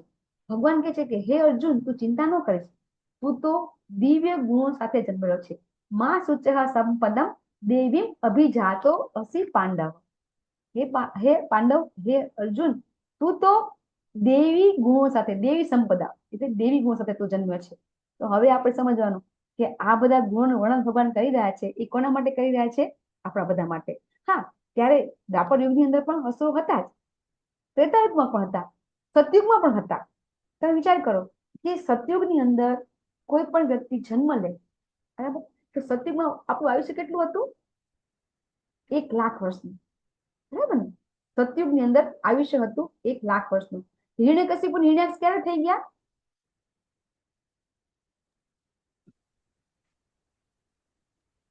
સતયુગમાં માતાજી. સતયુગમાં જ ને માતાજી. હા, તો હવે ઘણા લોકો આપણને એમ કહેતા હોય છે કે આપણો જન્મ સતીમાં થયો તો કેટલું સારું, આપણો જન્મ ત્રેતામાં થયો તો કેટલું સારું. સતયુગમાં થયા હોય ને તો આપણા કર્મ એવા હોય ને તો હિરણ્યકશિપુ જેવા રાજમાં રાજ કરવામાં આવે. એવું નથી કે સતયુગમાં તકલીફ નથી, બરાબર? કેવળ મિનિંગ શું છે કે કળિયુગને આપણે ખરાબ કહીએ છીએ, પણ અત્યારે આપણે બધા આ કળિયુગમાં પણ ભગવાનની ભક્તિ કરી શકીએ છીએ. સતયુગમાં ઈ હિરણ્યકશિપુ એવો હતો કે ભગવાનનું નામ લેવા દેતો નહોતો, બરાબર ને? શું કેવું છે બધાનું? સાચું કે ખોટું? હરે કૃષ્ણ. સાચું, પોતાને ભગવાન માનતો હતો. હે ને? પોતાને ભગવાન માનતો હતો. પોતાને ભગવાન માનતો તો તું ખરો, પણ ભગવાન કેવડાવતો તો પણ ખરો, હે ને? બધા આખી પ્રજાને શું, ઇવન નારદજી પણ એક શ્લોક આવે છે, નારદજી પણ એના ગુણગાન ગાય છે. કે નારદજી એક વ્યક્તિ એવી છે કે સુર અસુર બધા પાસે જઈ શકે છે, હે ને? તો નારદજી પણ એના ગુણગાન ગાય છે. વિચાર કરો કે એ હિરણ્યકશિપુ કેટલો બધો પરાક્રમી બળવાન હતો કે બધા જ એનાથી ડરતા હતા. તો સતયુગમાં પણ જન્મ લીધો હોય આપણે, તો આપણે જો કર્મ એવા કર્યા હોય તો સતયુગમાં હેરાન થવાનું આવે એવું જરૂરી નથી, બરાબર? કે સતયુગમાં સારું સારું હોય એમ સમજવાનું છે. અને કળિયુગમાં તકલીફ, કળિયુગમાં જલસા છે, સુખ સુવિધા ભૌતિક જે માંગો એ બધું મળી જાય બધું છે, બધું છે. એટલે આ બધું જ છે. કળિયુગ, એટલે કળિયુગ, આપણને પકડતા આવડવું જોઈએ માતાજી. હા, આપણને પકડતા આવડવું જોઈએ, બસ. એટલે કહે છે કે આપણે કઈ ઈચ્છા કરવાની છે. આ કળિયુગની અંદર આપણામાં સુર અને અસુર બંને છે, દેવી ગુણ પણ છે, આસુરી ગુણ પણ છે. તો આપણે આપણો સમયનો ઉપયોગ ક્યાં કરવો જોઈએ એ બહુ જ મહત્વનું છે, બહુ જ મહત્વનું છે. કારણ કે આપણી પાસે ફૂલ ચાન્સ છે, ફૂલ ચાન્સ છે ભોગ ભોગવવાના, ટીવી જોવાના, ફરવાના, બરાબર, બધું અલગ અલગ અલગ ખાવાના. આ બધું જ જો કરતા રહેશું તો ક્યારેય ભગવાનનું સ્મરણ કરવાનું આપણને, અને કરશું ભગવાન નહીં. ઘણા બધા કહેતા હોય છે ને એ ભક્તિ પણ કરતા હોય છે, નામ જપ કરતા હોય છે, અને આ પણ બધું કરતા હોય છે. તો શું થશે? મેં તમને પહેલા પણ કીધું હતું, વારંવાર કીધું છું, હું સુરેન્દ્રનગર રહું છું, અમદાવાદ 120 કિલોમીટર છે, રાજકોટ 110 કિલોમીટર છે, પણ હું એક ડગલું અમદાવાદ તરફ જાઉં, બરાબર, 5 ડગલા કદાચ જાઉં અમદાવાદ તરફ, અને એક ડગલું રાજકોટ તરફ જાઉં, તો ક્યારેય હું અમદાવાદ જઈ શકીશ? ક્યારેય નહીં જઈ શકાય. આપણે ભગવાનનું નામ જપ પણ લેશું અને બધા ભૌતિક સુખ સુવિધામાં પણ આપણે પરોવતા રહેશું તો ક્યારેય આપણે પ્રભુપાદનું એક લેક્ચર છે, કરોડો જન્મ થશે ને તોય આપણને મોક્ષ નહીં થાય, આપણે મુક્તિ નહીં પામીએ. કારણ કે આપણે બે પગલામાં બે ત્રાજમાં પગ રાખીને જિંદગી જીવીએ છીએ. નો ડાઉટ, એવું નથી કહેતી કે બધું છોડી દેવાનું, બધું જ કરવાનું છે. પણ ભગવાન કહે છે મનથી ઇન્દ્રિય તૃપ્તિની ઈચ્છાનો ત્યાગ. ભગવાન એમ નથી કહેતા કે ઇન્દ્રિય તૃપ્તિની ઈચ્છાનો ત્યાગ. ઇન્દ્રિય તૃપ્તિ કરવાની જ છે, બધું ખાવાનું જ છે, ટીવી પણ જુઓ, પણ ટીવી જુઓ ત્યારે તમારે એની અંદર ભગવાનનું ભજન તમે જુઓ, ટીવી પણ જુઓ, કઈ વાંધો નહીં, ભગવાનની કથા આવતી હોય છે, બધું આવતું હોય છે એની અંદર. તો એ જોઈ અને તમે તમારું માઇન્ડ છે ડાયવર્ટ કરો. કારણ કે નહીતર તો માયાદેવી છે એ તો તૈયાર બેઠા છે આપણને એટ્રેક્ટ કરવા માટે. અને બીજું કે ચોક્કસથી એક પણ દિવસ એવો ન જોવો જોઈએ કે ભક્તોનો સંગ ન થાય. તો આપણે ભક્તોનો સંગ રોજ ક્યાં કરીએ છીએ? રોજ L1 L2 રોજ નહીં થાય, L5 નહીં થાય, L3 નહીં થાય, L4 નહીં થાય. રોજ શું થાય છે આપણે? મંગળા આરતી, ભાગવતમ. આરતી, ભાગવતમ, જપમાળામાં બેસાય છે બધા સત્સંગો. અરે બોલ. તો બધાને વિનંતી કે હમણાં 2 દિવસ પછી 3 દિવસ પછી આપણો આ L2 પૂરો થઈ જશે. બધા L5 માં આવી નહીં શકે. જો ભક્તિમાં ટકી રહેવું હશે તો ચોક્કસથી મંગળા આરતીમાં આવો, જપમાં આવો, અને સવારે 7 થી 8 ભાગવતમનો ક્લાસ આપણો હોય છે, એમાં બધા આવો. બહુ સરસ ભાગવતમના ક્લાસની અંદર એક એક શ્લોક છે. આજે એક માતાજી કહેતા હતા કે આ એક એક શ્લોક આપણે સમજી શકતા નથી, અથવા તો આપણે કલાક કરીએ છીએ, તો જે લોકો 7 દિવસમાં ભાગવત સપ્તાહ કરે છે એ આપણને શું સમજાઈ શકે? એ માતાજીનો પ્રશ્ન હતો, પરફેક્ટ પ્રશ્ન હતો કે આપણે રોજ એક શ્લોક સવારે લઈએ છીએ અને છતાં પણ એ સમજવું શકાતો નથી. સાંભળો, એક શ્લોક પણ પરેશાન પ્રભુજી, ઘણા બધા માતાજી પ્રભુજી છે કે નિત્ય ભાગવતમાં આવે છે. મને કયો કે આજે 3 દિવસથી શ્લોક આવ્યા, કૃષ્ણ માતાજી પણ એ લોકો કેટલા સમજી ગયા? આ અધ્યાય ચાલુ પણ થયો છે. માતાજી એ લોકોએ તો બિઝનેસ કરી લીધું છે ને. હા, એ વાત આપણે બરાબર છે માતાજી. હા. એમનું પણ એ કર્મ છે, એ નિયત સ્વધર્મમાં આવે છે, એ કરે છે, બરાબર. એ ભલે કરતા, આપણને વાંધો નથી. આપણે હા, એમનામાં પણ સમજાવવું આપણે એટલે કોઈના બહુ કામ છે, હસ્ત. નથી એટલે હું સમજાવવાતું. ખાલી એ જ કહેવા માંગુ છું કે આપણને એ માતાજીનો પ્રશ્ન હતો કે આપણે એક શ્લોક છે 1 કલાકમાં સમજી શકતા નથી, તો પછી 7 દિવસમાં આખું ભાગવતમ કઈ રીતે સમજી શકાય? તો ચોક્કસથી બધાએ ભાગવતમના ક્લાસમાં આવવું જોઈએ, Possible જ નથી, કોઈ પોસિબલ નથી. બરાબર. તો હવે ભગવાન છે કે છે કે મેં તને દેવી ગુણ તો કીધા, હવે હું તને આસુરી ગુણ કહીશ, બરાબર. તો ભગવાન કૃષ્ણ છે એ ક્યાં આધારે માને છે કે અર્જુન દેવી ગુણથી જન્મે છે અને એ લડે આસુરી નથી? તમારા માટે પણ પ્રશ્ન છે. અર્જુનજી છે, ભગવાન એમ કે છે કે તું કામ, તો ક્રોધ, લોભ, આ 3 દેવી. છે એ આસુરી પ્રકૃતિના ગુણો છે. કામ, ક્રોધ અને લોભ. Okay okay. પ્રશ્ન એવો છે કે અર્જુન છે એને ભગવાન એમ કે છે તું તો દેવી ગુણો જાતે જન્મ્યો છે, એની જે લડાઈ છે એ આસુરી નથી. તો આવું કયા આધારે ભગવાન કે છે? માતાજી એ તો પરમ ભક્ત હતા ને એકચ્યુઅલી. ઓકે ઇન્દ્ર પુત્ર હતા એટલે ઓકે. હરે કૃષ્ણ. અનગ છે માતાજી, અનગ છે એટલે. ભગવાન છે એ ભગવાન છે એની લાયકાત કે છે ભગવાને, બરાબર ને. ભક્ત સિંહ સખા ચેતી, બરાબર. અનગ છે તું, એ આપણે આગળ બધા શ્લોક આવી ગયા હે ને. કે પછી ભગવાન અહીંયા કે છે કે તું દેવી ગુણ સાથે જન્મ્યો છે. અને એ રીતે અર્જુનજીની તમે મહાભારતમાં તમે અર્જુનજીનું જે આખું પાત્ર તમે જોવો, બરાબર. અને તમે પાંડવો, કુંતી મહારાણી, દ્રૌપદી, ઇવન અનિરુદ્ધના પત્ની ઉત્તરા, બરાબર, એ પણ અનન્ય ભક્ત હતા ભગવાનના. કેવી રીતે સમજાવે છે અનન્ય ભક્ત હતા? કે જ્યારે એ જોવે છે કે અશ્વત્થામાનું બ્રહ્માસ્ત્ર છે એ બ્રહ્માસ્ત્ર એની તરફ આવી રહ્યું છે, તો એ વખતે અર્જુન, ભીમ, પછી ઘણા બધા યોદ્ધાઓ બધા હાજર હતા, 5 પાંડવ હાજર હતા. છતાં પણ ઉત્તરા દોડીને ક્યાં જાય છે? ભગવાન પાસે જાય છે. ભગવાન પાસે, ભગવાન પાસે. એ વખતે અર્જુનજી હાજર હતા, બરાબર. એ વખતે 5 પાંડવ હાજર હતા, છતાં પણ ઉત્તરા છે દોડીને ભગવાન પાસે જાય છે અને કે છે તમે મારું રક્ષણ કરો. વિચાર કરો તમે કે ઉત્તરા છે એના ગર્ભમાં પરિક્રમા મહાભાગવત હતા જ, કારણ કે તો જ ભગવાન બચાવે ને ગર્ભમાં જઈને. તો એ ઉત્તરા છે, એ ઉત્તરા પણ ભગવાનના પરમ ભક્ત હતા.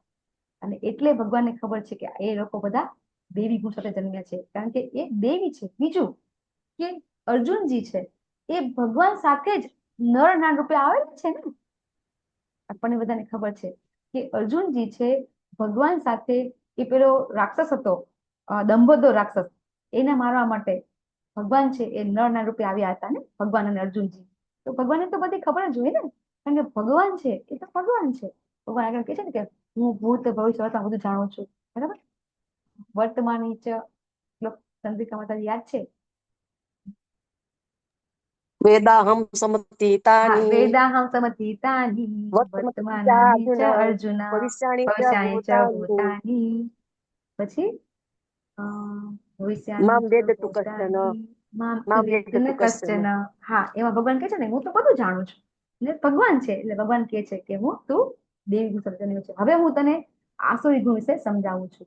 તો બે પ્રકારના જીવો છે, આપણે વાત થઈ ગઈ છે કે એક દેવી અને એક આસુરી પ્રકૃતિ વાળા.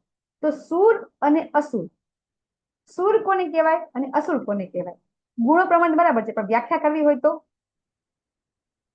સુર અને અસુરની વ્યાખ્યા શું કરી શકાય? આઈ થિંક L1 માં પણ લેતા હોઈએ છીએ આપણે, કારણ કે બંને દેવ અને દાનવ બંને એક જ પિતાના સંતાન છે, બરાબર ને?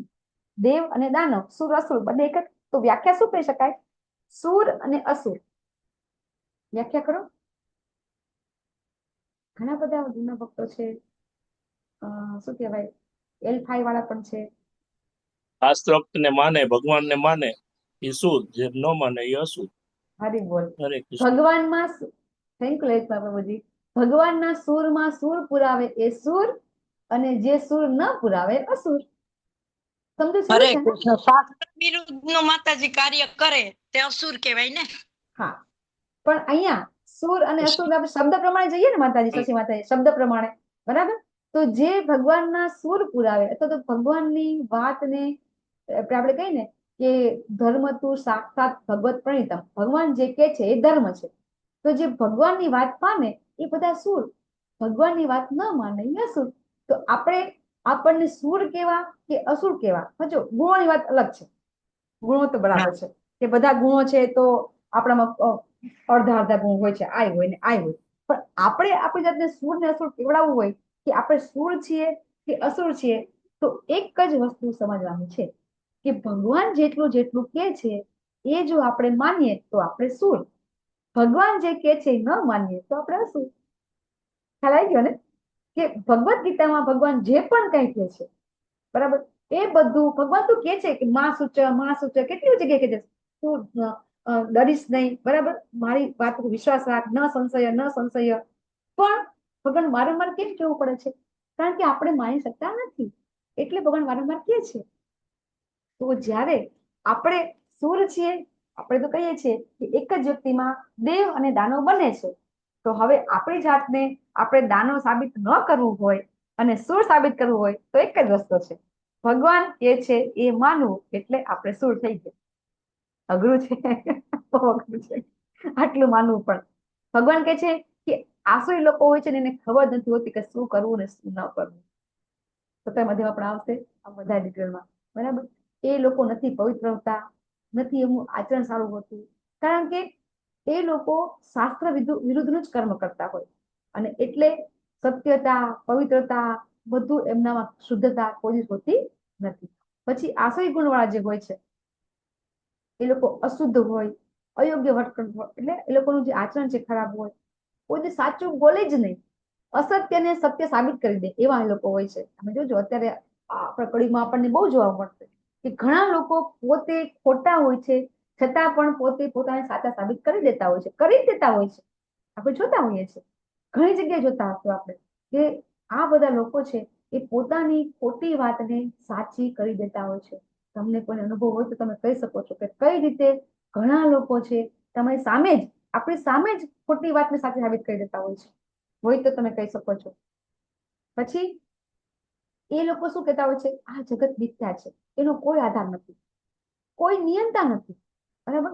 અને હંમેશા બધી વસ્તુ છે એ સ્ત્રી પુરુષના સંબંધથી જ ઉત્પન્ન થાય છે, એટલે કે વાસના સિવાય બીજું કાંઈ જ નથી. આવું એ આસુરી જે ગુણો હોય છે, એમ તો તમોગુણી લોકો પણ આવું સમજતા હોય છે. આપણે 17મા અધ્યાયમાં આવશે કે કઈ રીતે એ લોકો દરેક વસ્તુ છે એ દરેક વસ્તુની અંદર ફક્ત કામ વાસના સિવાય કશું જોતા નથી. અને તમે જોજો કે આપણને તમે જ્યારે શિવજીના મંદિર જતા હશો તો હજી પણ એ લોકો એવું જ કહે છે ને કે શિવ અને શક્તિથી સૃષ્ટિ ઉત્પન્ન થઈ છે. પણ એ શું સમજે છે લોકો કે જેવી રીતે એક સામાન્ય મનુષ્યના સંબંધ હોય છે એ પ્રમાણે સમજતા હોય છે. ખરેખર આપણે જોતા હોઈએ છીએ કે કઈ રીતે શિવની કાલ શક્તિ છે એ પ્રકૃતિ ઉપર જ્યારે પડે છે તો પ્રકૃતિને ગર્ભાન્વિત ભગવાન કરે છે. અને એ રીતે આખું એક લિંગ એટલે કે એક સંકેત, લિંગ એટલે શું? સંકેત. એ સંકેત છે એ સંકેત ઉત્પન્ન કરે છે અને એને આપણે શિવલિંગ કહીએ છીએ. પણ બધા જેને કહેવાય ને કે બુદ્ધિ વગરના લોકો શું સમજે છે, શું કહેતા હોય છે તમને ખબર છે? ઇવન મેં તો ઘણા મોટા મોટા વડીલોને પણ કહેતા જોયા છે કે શિવલિંગ છે એ ભગવાનનું લિંગ છે અને નીચે જે પેલું શું કહેવાય નીચેનું થાળું છે એ શું કે છે એને પાર્વતીજીની યોની છે એવું કહેતા હોય છે. કે છે ને આ બધું બિલકુલ તદ્દન એટલે તદ્દન અસત્ય છે. બિલકુલ સત્ય નથી. કારણ કે આપણે 14મા અધ્યાયમાં અને આગળ તમે જયારે ભક્તિ શક્તિમાં આવશો ડિટેલમાં આપણે લઈશું કે કઈ રીતે આ સૃષ્ટિનું સર્જન થાય છે. કાલે આપણે થોડું ગોલોકચાટમાં સમજાવ્યું હતું મેં તમને, કદાચ કઈ હાજર ન હોય, બરાબર? ખ્યાલ આવી ગયો ને કે મહાવિષ્ણુ છે એ મહાવિષ્ણુ જયારે રમાદેવી પર દ્રષ્ટિપાત કરે છે અને કાલની શક્તિનો ઉપયોગ કરી અને પ્રકૃતિને ગર્ભાન્વિત કરે છે. પ્રકૃતિ એટલે શું છે? આ આખી ભૌતિક પ્રકૃતિ. અને એ ભૌતિક પ્રકૃતિ અનાદિ છે અને એ અનાદિ ભૌતિક પ્રકૃતિ છે એમાં ભગવાન છે એ ભગવાન બધા જીવોને સ્થાપિત કરે છે. અને એ સ્થાપિત કરે છે એ વખતે એક સમય થાય છે, એક સમયનો ઉપયોગ થાય છે. કારણ કે કઈ બી કાર્ય કરવું હોય તો એ એક સમયે થાય અને એ જ આપણે ડિટેલમાં તે સમજી રહ્યા છીએ ભાગવતની અંદર. તો એ સમયનો ઉપયોગ કરી અને ભગવાન છે એ આખા બધા જીવોને ગર્ભાન્વિત કરે છે અને એ પ્રમાણે આખી સૃષ્ટિ બને છે. તો એ રીતે છે. ખરેખર એવું નથી કે કામ ઈચ્છાથી બધું થાય છે. તો આ બધા લોકો બધા મૂર્ખ છે. હું એમ કહું કે કેટલા લોકોને ખબર છે કે શિવલિંગ ને આ શું છે? 0.1% લોકોને કદાચ ખબર હોય તો. બધા એકદમ ખોટું આખું જ્ઞાન છે એ પ્રદર્શિત કરતા હોય છે. તો આપણે બધા તો નસીબદાર છીએ કે આપણને આ જ્ઞાન થઈ ગયું છે. ખરેખર આપણે તો ભગવાન તો કેટલા બધા શ્લોકમાં કીધું કે આ નિયંત્રણ હું કરું છું. એક શ્લોક યાદ હોય તો કહો. ભગવાન શું કે છે કે આ બધું વિશ્વ છે એનું નિયમન હું કરું છું. ઘણા બધા શ્લોક આગળ આવી ગયા. એક પણ શ્લોક યાદ હોય તો આપણે બોલી શકીએ છીએ. ભગવાન શું કે છે? અહમ સર્વસ્વ પ્રભવો મતઃ સર્વમ પ્રવર્તતે. બરાબર? આ બધું જ મારામાંથી ઉત્પન્ન થાય છે. એટલે કે મારામાંથી ઉત્પન્ન થાય છે અને એ બધું હું નિયંત્રણ કરું છું. કયા શ્લોકમાં ભગવાન કે છે? મતઃ પરતર ન અન્ય કિંચિત દક્ષરં જે ભગવાન એમાં કે છે ને કે આ બધું મારા આધારે ટકી રહ્યું છે. મયા સર્વમિદમ પ્રોક્તમ સૂત્રે મણિગણા ઇવ.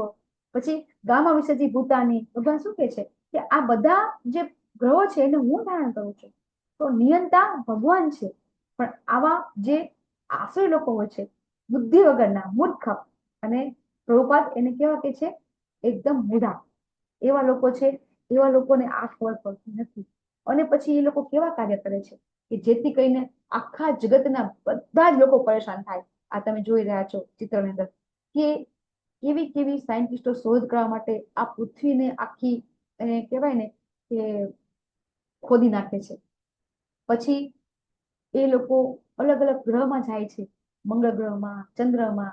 હું તમને એમ કહું કે આપણે મંગળ ગ્રહ પર જતા રહ્યા, ચંદ્ર ગ્રહ પર જતા રહ્યા તો એમાંથી આપણને કેટલો ફાયદો થઈ ગયો. ત્યાંથી કઈ લઈ આવ્યા આપણે કે સંપત્તિ લઈ આવ્યા, સોનું, હીરા, માણેક, એવું બધું આવી ગયું આપણી પાસે? ચંદ્ર પર જઈને આવી તો આપણે શું થયું? કઈક ફાયદો થયો આપણને? હરે કૃષ્ણ. ચંદ્ર ઉપર આપણે ગયા, મંગળ ઉપર આપણે ગયા, ના માતાજી, ના કઈક ફાયદો માતાજી. કઈક થોડોક 1% કઈક ફાયદો થયો હોય તો કદાચ કોઈને ખબર હોય. ત્યાંથી માટી લાવ્યા છે. હા, પ્રભુપાદ શું કે એટલે છે? હા કે હા, બોલો બોલો પ્રભુ. એમ કે માનવ જીવન શક્ય છે કે નહીં એના આધારે બધું તારું રિસર્ચ ચાલે છે એકચ્યુઅલી. હા, ત્યાં જઈને આપણે આપણા ઘર બનાવવા છે પ્રભુજી. બસ પૃથ્વીની બસ જમીન એટલા ઓછી માટે. પડે છે, પૃથ્વીની જમીન ઓછી પડે છે, ત્યાં જઈને ઘર બનાવવા છે. બરાબર ને? સાચું ને? એટલે જ તો કે માનવ જીવન શક્ય છે કે નહીં તે. હા, હા, કે જો શક્ય હોય તો ત્યાં ઘર બનાવી દઈએ. ઘર બની પણ વેચી પ્રભુ દઈએ પહેલા તો. યસ, શાસ્ત્ર શું કે છે? ચંદ્ર ઉપર આપણે સદે જવું હોય તો એવા આપણે કાર્ય કરવા પડે. બરાબર ને? તો આપણે એ ચંદ્ર છે, એ ચંદ્ર એ પણ દિવ્ય ગ્રહ છે. ચંદ્ર છે એ સ્વર્ગીય ગ્રહ છે, અને એ ગ્રહ ઉપર આપણે જઈ શકીએ, નો ડાઉટ, નો જગ્યા એવું નથી. પણ એના માટે આપણે આ ભૌતિક શરીર સાથે, આ ભૌતિક જ્ઞાન સાથે આપણે નહીં જઈ શકીએ. અને જઈશું તો રાખ જ મળશે, માટી જ મળશે. પ્રભુજી પ્રભુપાદ શું કે છે? પ્રભુપાદનું બહુ સરસ લેક્ચર છે આની ઉપર, તો બહુ જ મસ્ત લેક્ચર છે કે આપણે ચંદ્ર ઉપર જઈ શકવા માટે શક્તિમાન છીએ, પણ એના માટે ભગવાન કે છે એ પ્રમાણે આપણે કાર્ય કરવું પડશે, એવા ગુણ આપણે મેળવવા પડશે. તો ચંદ્ર તો શું, આપણે બ્રહ્મ સુધી, આપણે ભગવાન કહે છે ને કે બ્રહ્મ સુધી પહોંચી જશે. ચંદ્રની તો ક્યાં વાત કરીએ, પણ અત્યારે આ સાયન્ટિસ્ટો પોતાના બળે ચંદ્ર પર તો જશે, પણ જેવી રીતે રાવણે સ્વર્ગ સીડી બનાવી હતી, કોઈને ખ્યાલ હોય તો, સ્વર્ગ સુધી સીડી બનાવી પણ દીધી હતી એને, એની સ્વર્ગ સીડી બનાવી હતી, અને દાનવોને એને મોકલવાનું ચાલુ પણ કરી દીધું હતું. પરંતુ ભગવાને પછી એક્સેપ્ટ પાડ્યો હતો કે આ તો બધું ખોટી કરી રહ્યો છે. તો એવી રીતે અત્યારે બધા શું કહેવાય, રાવણ કહેવાય કે ના? મને કહો, જે લોકો ચંદ્ર ઉપર જવાની કોશિશ કરે છે, તો એ રાવણ કહેવાય કે ન કહેવાય? રાવણને પણ આ કરવું હતું, રાવણ સ્વર્ગ સુધી જવું હતું, અને આપણે ચંદ્ર સુધી જવું છે. તો એ કરવાથી શું થાય છે? તો ખરેખર જે આપણા બધા પૈસા છે એ કરોડો કરોડો અબજો રૂપિયા વેસ્ટ થાય કે ન થાય? ચંદ્ર પર જવું હોય, મંગળ પર જવું હોય, તો કેટલા પૈસા જોઈએ આપણે? જોઈએ ને. અને એ પૈસા કોના છે? કોઈ વ્યક્તિના છે? આ આખા સમાજના બધા ભેગા થઈને મારા તમારા, હા, મારા અને તમારા જ પૈસા છે કે જે આપણે ટેક્સ ભરીએ છીએ, અને એનો ઉપયોગ સરકાર કરે છે. નો ડાઉટ એ લોકો પાસે એનો હક છે, કરી શકે છે, પણ આ બધું ખોટું. પ્રભુપાદ એમ કે છે કે આ ભગવાન પણ કે છે, પ્રભુપાદ જે કહી રહ્યા છે એ ભગવાનની વાણી બોલી રહ્યા છે. ભગવાન કે છે કે આ બુદ્ધિનાશી લોકો અહિત કર અને ભયાવહ કાર્યમાં રહ્યા છે, જગતનો વિનાશ થાય છે. આપણને ખબર છે કે અણુબોમ્બની, પરમાણુ બોમ્બની શોધ થઈ, અને શું થયું? એનો ઉપયોગ કર્યો હતો. તો આવી શોધ કરે છે તો શું થાય છે? એનાથી આપણે આખો જે જગત છે, એ આખો જગત છે વિનાશ થઈ જાય છે એનાથી. તો એ બધા લોકોને પ્રભુપાદ છે, ભગવાન છે, એ આસુરી લોકો કહે છે. આ તમે દેખાઈ રહ્યું છે, જો તમે પરમાણુ બોમ્બની વાત કરી, તો પરમાણુ બોમ્બ છે, એ પરમાણુ બોમ્બ છે એ તો કોને હમણાં યુદ્ધ થતા થતા રહી ગયું, નહીતર તો હજી પરમાણુ બોમ્બ વાત ચાલતી જ હતી. અત્યારે જે યુદ્ધ ચાલી રહ્યું હતું, હા, વાત ચાલતી હતી ને માતાજી, પરમાણુ બોમ્બ વાપરવાનું છે, વાપરવાનું છે. રોજ સાંભળવા તો ખરા કે આજે નહીં તો કાલે બધા વાપરશે, પણ નથી વાપર્યો. તો ઉગ્ર કર્મ કે છે આ બધા. અને ઉપદેશામૃતની અંદર પણ શ્લોક આવે છે કે ઉગ્ર કર્મ કોને કહેવાય? કે જ્યારે એવું નથી કે આ બધા લોકો ઉગ્ર કર્મ કરે છે, આપણે પણ ઉગ્ર કર્મ કરતા હોઈએ છીએ. તો જ્યારે આપણે આપણી ભૌતિક સુખ સુવિધા માટે જરૂરી ધન ઉત્પન્ન કરવું જોઈએ, ન કરવું જોઈએ નહીં.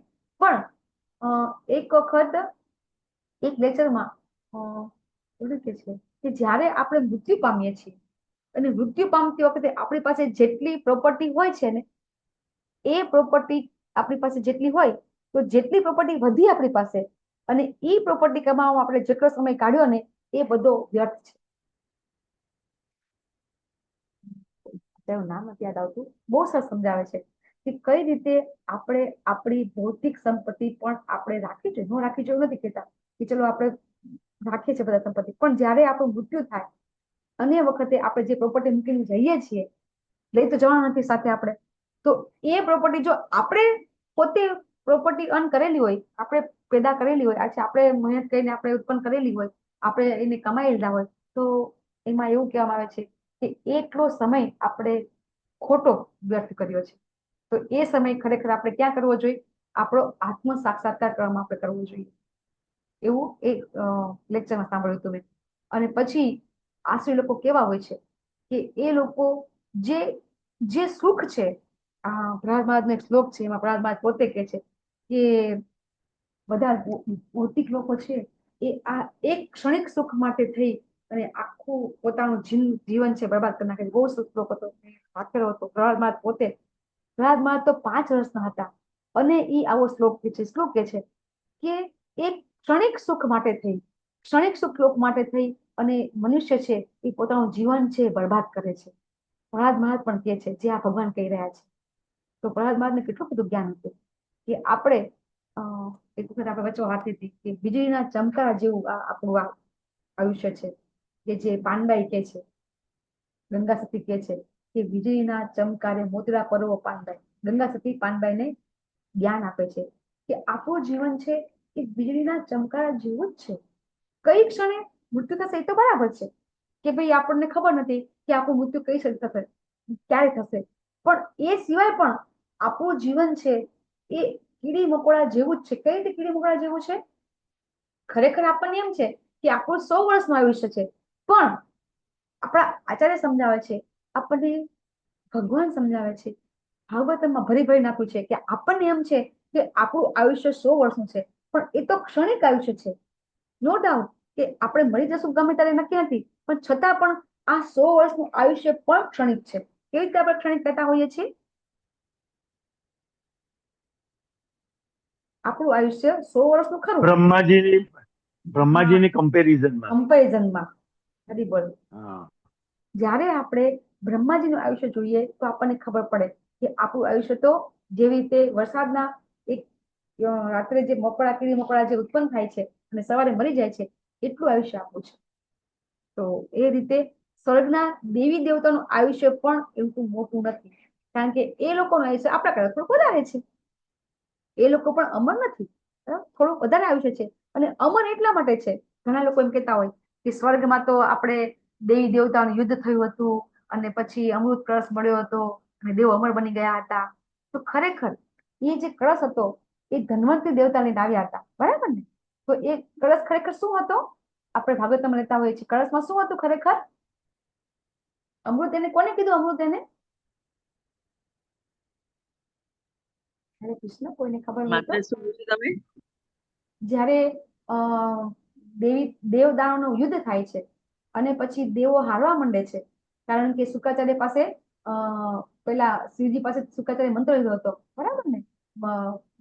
મૃત સંજીવની મંત્ર, તો એ મંત્રથી સમુદ્ર મંથન વખતે માતાજી સમુદ્ર એનાથી શું મંથન. થતું હતું કે દાનવો બધા જેવા દાનવો મરી જાય એવા બધા દાનવોને શુક્રાચાર્ય પછી બધા જીવતા કરી દેતા હતા. તો એનાથી શું થતું હતું કે બધા બલિમાં જતા એ વખતે, અને એ વખતે બધા દાનવો છે બધા જીતી જાય છે અને દૈત્યો છે બધા દેવો બધા હારવા માંડે છે. તો એ વખતે પછી સમુદ્ર મંથન થાય છે. સમુદ્ર મંથન માંથી અમૃત ઉત્પન્ન થાય છે. એ અમૃત ખરેખર શું હતું એ પ્રશ્ન છે. અમૃત શું હતું એમ? હા, કે એ પીધું તો દેવતા લોકો કે છે અમર થઈ ગયા. તો અમર એટલે કે શું? અમર એટલે કે એવું નહીં કે મૃત્યુ ન થાય, એટલે એ શું હતું એની અંદર? જે અમૃત કળશ છે એ અમૃત કળશમાં શું હતું? રસ. આપણે રસપાન શું કહેવાય છે? આપણે એનો નશો ચડે ને. મદિરા શું કહેવાય છે? મદિરા ના. સોમરસ માતા, સોમરસ. નહીં નહીં નહીં. સોમરસ તો એ લોકો એમને મત પીતા હતા. સોમરસ તો એમને મળતો હતો, મફતમાં મળતો હતો. સોમરસ એટલે સોમરસ મફતમાં મળતો હતો.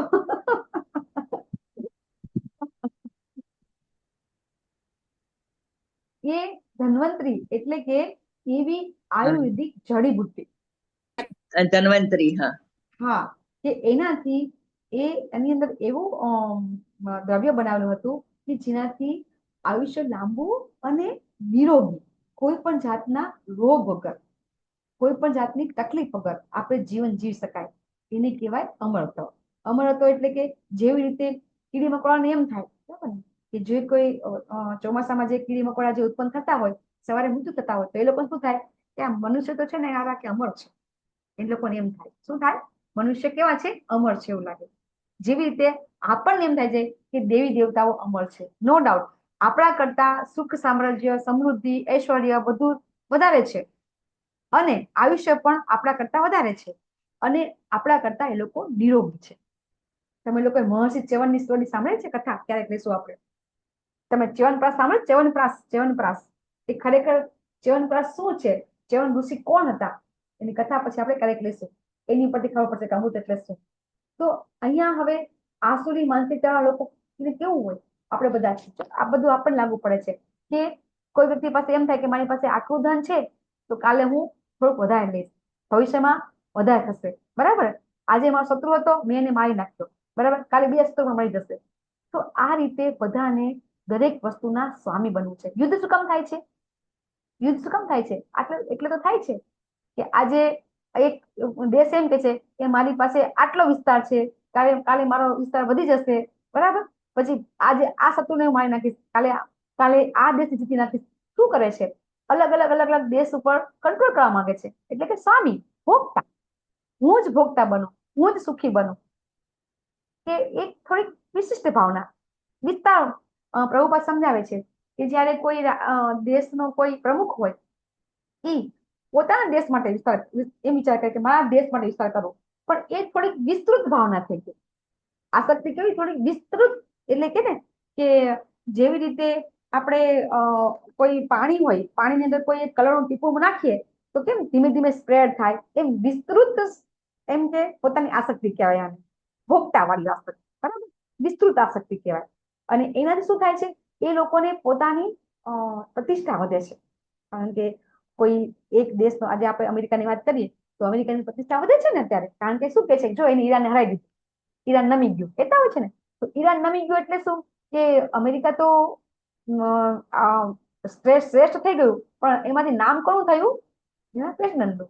તો આ રીતે દરેક વ્યક્તિ, કોઈ પણ વ્યક્તિ હોય, એ જ્યારે આસુરી વિચાર વાળો હોય ત્યારે શું કરતો હોય છે? એ હંમેશા સત્તા માટે, શ્રેષ્ઠ પદ માટે પ્રયત્ન કરતા હોય છે, અને એમાં જ એમને આનંદ આવતો હોય છે. અને આમાંથી ક્યારેય બહાર નીકળી શકતા નથી, ક્યાંય એની બહાર નીકળી શકે. અને આપણે જોઈએ છીએ કે દુર્યોધન છે, એ દુર્યોધને ખાલી શું કીધું હતું? કે તું 5 ગામડા આપી દે. ભગવાન શું કે છે? તું કઈ નહીં, ખાલી 5 ગામડા આપી દે. તો પણ દુર્યોધન છે માનતો નથી. અને એ રીતે પછી મહાભારત યુદ્ધ થાય છે. અને યુદ્ધમાં કેટલા લોકો મરી જાય છે? યુદ્ધમાં કેટલા લોકો મરી જાય છે? માતાજી કરોડો લોકો છે. કુલ 18 અક્ષરની સેના હતી, એટલે એમાંથી ખાલી પાંડવો સિવાય બાકીના બધા જ નું મૃત્યુ થઈ જાય છે. 60 કરોડ કહેવાય છે માતાજી. પરફેક્ટ આંકડો આપ્યો છે, આપણે પરફેક્ટ. કહેતા હોય છે. તમે લોકો કદાચ ભક્તિ શાસ્ત્રી કરો છો ને, તો સ્ટાર્ટિંગમાં જ આપણે લેતા હોઈએ છીએ. 64 કરોડ માતાજી. યસ, 64 કરોડ. જો આપણું ગૂગલ આવી ગયું. વરિષ્ઠ પ્રભુજી, પરેશ પ્રભુજી, મીરા માતાજી, આપણે ગૂગલ છે બધા આપણા. ભગવદ ગીતાના ગૂગલ છે. 64 કરોડ. યસ પ્રભુજી, 64 કરોડ લોકો મરી ગયા હતા. તો આ વિનાશ કરે છે, આવા આસુરી લોકો છે. અને આ માનસિકતા છે આસુરી લોકોની. અને અજ્ઞાનથી એ ભ્રમિત થાય છે, મોહિત થાય છે, અને આવું અલગ વિચારતા હોય છે. બસ એમને એવું થતું હોય છે કે મેં તમે શું કીધું કે અસત્યને સત્ય સાબિત કરે છે આસુરી લોકો. અત્યારે સંપૂર્ણપણે આ જ થઈ રહ્યું છે. અસત્ય વસ્તુને સત્ય સાબિત કરે છે. જે આપણે ભગવાને કીધું કે આ છે એ આસુરી લોકો વાળો, આસુરી શક્તિ છે આ બધી. અને ક્યારે એ વ્યક્તિની જે ઈચ્છા છે એ ક્યારે પૂરી થતી નથી. અને ક્યારે એમને એમ થાય છે કે અમે સુખી છીએ, ખુશી છીએ, પણ ક્યારે થતું નથી. પરિણામ શું આવે છે? પરિણામ એ આવે છે કે એ લોકો છેલ્લે નરકમાં જાય છે, ઇન્દ્રિય ભોગમાં આસક્ત રહે છે, અને છેલ્લે નરકમાં પડે છે. આપણે 17મા અધ્યાયમાં આવશે, 14મા અધ્યાયમાં આવી ગયું, બરાબર, કે તમોગુણી લોકો નરકમાં જાય છે. તો એવી રીતે આ આસુરી લોકો પણ નરકમાં થાય છે. અને એ પૂરી જિંદગી એમને એવું થાય કે આનંદિત છે, પણ જો એ એકદમ વિચલિત હોય. વિચાર કરો કે જયારે આ યુદ્ધ ચાલતું હશે તો 1 સેકન્ડ માટે પણ પ્રેસિડેન્ટને એકને કોઈને ઊંઘ આવી હશે? વિચલિત હોય ને, બરાબર. અને એકદમ ટેન્શનમાં જાય. અત્યારે તમે સમાજની અંદર બધા લોકોને શાંતિ જોઈએ છે, ટેન્શનથી મુક્ત થવું છે. એક પણ વ્યક્તિ એવી નથી એને કોઈને ચિંતા નથી. આપણે એને ટેન્શન રહીએ છીએ. બતાવો અત્યારે માર્કેટની અંદર અથવા તો સમાજની અંદર એક વ્યક્તિ એવો હોય એને ચિંતા નથી, ટેન્શન નથી. દરેક વ્યક્તિને ટેન્શન છે. હા, આપણને આ ચિંતા થાય કે રાત્રે ક્લાસ મોડો થઈ જશે, તો સવારે ઉઠાશે કે નહીં, એનું ટેન્શન નહીં કહેવાનું, ખરેખર ને. આ ટેન્શનને ટેન્શન કહેવાતું નથી. કેમ નથી કહેવાતું? જ્યારે આપણે રાત્રે સુવામાં મોડું થાય છે, પણ એ મોડું ક્યારે થાય છે કે આપણે ભગવાનને ચર્ચા કરીએ છીએ, ભગવાન જે બોલી રહ્યા છે એ શબ્દોની ચર્ચા કરી રહ્યા છીએ, અને એટલે આપણે ઊંઘવામાં મોડું થાય છે. અને સવારમાં આપણને ચિંતા થાય છે કે સવાર ઉઠાશે કે નહીં ઉઠાય, ઉઠાશે કે નહીં ઉઠાય. તો આને ટેન્શન કહેવાતું નથી. કેમ નથી ટેન્શન કહેવાતું? તો મને સમજાશે? છતાં પણ આપણે ટેન્શન, ચિંતા થતી હોય છે ને આપણને બધાને, કે આપણે સવાર ઉઠી શકીશું, નહીં ઉઠી શકીએ. તો આને ખરેખર ટેન્શન કેમ ન કહેવાય? કોઈ મને કહેશે? કારણ કે માતાજી આ છે દુઃખાલયમાં શાશ્વતમ આપણને ભગવદ ગીતામાં જ આપણને કહે છે ને મામ પૈતે પુનર્જન્મ દુઃખાલયમ શાશ્વતમ. ખરી ચિંતા તો આપણી એ હોવી જોઈએ કે આપણે ભગવાન પાસે પાછા પહોંચીશું કે એમના, કે આપણે પહોંચી શકીશું કે નહીં 84 યોનિમાં જન્મ લીધા વગર. આ સાચી ચિંતા છે. હરી બોલ, હરી બોલ માતાજી. ચિંતા વિચાર, જો વિચાર છે 1 સેકન્ડ માટે પણ થોભતા નથી. જ્યારે આપણને આ ચિંતા થાય, કઈ ચિંતા થાય કે સવારે ઉઠાશે કે નહીં, બરાબર, મંગળારતી થશે કે નહીં, એ ટેન્શન થાય ને તો બીજા બધા ટેન્શન જતા રહેશે આપણા. જે ભૌતિક ટેન્શન છે ને, અને આ રીતે જ આપણે ભૌતિકતામાંથી આપણે આધ્યાત્મિકતામાંથી આપણે ગતિ કરીશું. આ ટેન્શન થકી તમને નવું લાગશે. આ ટેન્શન થકી આપણે આ ભૌતિક જગતથી થોડાક દૂર થશું. છે તો ચિંતા જ, પણ આને સાચી ચિંતા કહેવાય, બરાબર. કારણ કે જે માતાજી કીધું એ પ્રમાણે, પરફેક્ટ માતાજી કીધું, ગુજરાતી માતાજી, કે દુઃખ તો છે જ અહીંયા, ટેન્શન તો રહેવાનું જ. ઘણા કહેતા છે ને તકલીફ તો રહેવાની. તમે જયારે મુસાફરી કરતા હોય અહીંયા આપણે ઇન્ડિયામાં, અમારે માતાજી, કે આપણે કાર લઈને જતા હોય કે વાહન લઈને જતા હોય, બરાબર, તો આગળ બધા ટ્રક જતા હોય ને, તો ટ્રક પાછળ છે ને બધા સ્લોગન લખેલા હોય. ટ્રક હોય ને એની પાછળ નવા સ્લોગન લખેલા હોય. તમે જોજો, બહુ સ્લોગન લખેલા હોય છે. એમાં લખેલું હોય તકલીફ તો રહેવાની, આવું લખેલું હોય છે. શું કામ? બધાને ખબર છે કે આ જગતની અંદર તકલીફ તો કઈ છે જ નહીં, તકલીફ તો રહેવાની. તો એ તો રહેવાની, પણ જ્યારે આપણને આ ટેન્શન થાય છે ત્યારે એ સાચું કહેવાય છે, બરાબર ને? તો એ રીતે આપણું જે ચિંતા છે એ ચિંતા છે સાચી છે, અને એનાથી ભગવાન પણ ખુશ થાય છે. ત્યારે આપણને ચિંતા થાય ને, હા માથે ઉઠાશે કે નહીં, પછી આપણે ભગવાનનું સ્મરણ કરી દઈએ, ભગવાનને કહી દઈએ તારી ઈચ્છા હશે ને તો હું ઉઠીશ. શું કહેવાનું ભગવાનને? તારી ઈચ્છા હશે ને તો હું ઉઠીશ. અને પછી આપણી ઈચ્છા પ્રબળ કરવાની, ઓટોમેટિક ઉઠી જવાનું, કઈ ચિંતા નહીં કરવાની, બરાબર. અને એ ત્યારે થશે કે જ્યારે ભગવાન ઉપર આપણને ભરોસો થશે ત્યારે. અને જે ભક્ત સભામાં નિત્ય આવી રહ્યા છે એને ભગવાનને ભરોસો થઈ ગયો છે. એક પણ દિવસ, અહીંયા ઘણા બધા ભક્તો એવા છે કે એક પણ દિવસ બ્રેક નથી થતો, કારણ કે ભગવાન ઉપર વિશ્વાસ છે. ભગવાન ઉપર વિશ્વાસ છે ને એટલે ભગવાન વિશ્વાસ છે આપણો બરકરાર રાખે છે. ભગવાન એ આપણી સામું જોવે છે, એ એનું કર્તવ્ય છે. પછી ભગવાનનું કામ થઈ જાય છે. જ્યારે આપણે ભગવાન ઉપર છોડી દઈએ છીએ એટલે એ કામ કોણ થઈ જાય છે? ભગવાન થઈ જાય છે, બરાબર. અને આ બધી વસ્તુ છે એ આપણને ધીરે ધીરે આપણને ખબર પડશે. તો જે અસુર લોકોની આપણે વાત કરી રહ્યા છીએ, એ લોકો અભિમાનથી, બરાબર, અભિમાનના નામે ત્યાગ કરતા હોય છે. જે દંભી લોકોની વાત થાય છે અહીંયા હવે. આસુરી લોકો છે અત્યારે આપણને બહુ જ જોવા મળે છે કે પોતાનો જે ત્યાગ કરે એમાં પણ એવું કે છે કે પોતાનું અભિમાન હોય છે. આપણે સમાજમાં જોયા હોય છે, ગઈકાલે આપણે એક્ઝામ્પલ આપ્યું હતું કે કઈ રીતે પોતાની બધી સંપત્તિનો ત્યાગ કરી અને આખા સમાજને બતાવે છે. તો એ શું છે? આખા સમાજને બતાવવું એ શું છે? દંભ છે ને, પાખંડ છે કે હું આટલું બધું ત્યાગ કરી રહ્યો છું, બધાને બતાવવું છે. તો એ રીતે અત્યારે સમાજમાં થઈ રહ્યું છે. યજ્ઞ થઈ રહ્યા છે, હોય તો થોડું ઓછું થાય છે કે ખોટા નામ કરવા માટે યજ્ઞ કરતા હોય છે. અમે આ યજ્ઞ કર્યો, અમે આ યજ્ઞ કર્યો.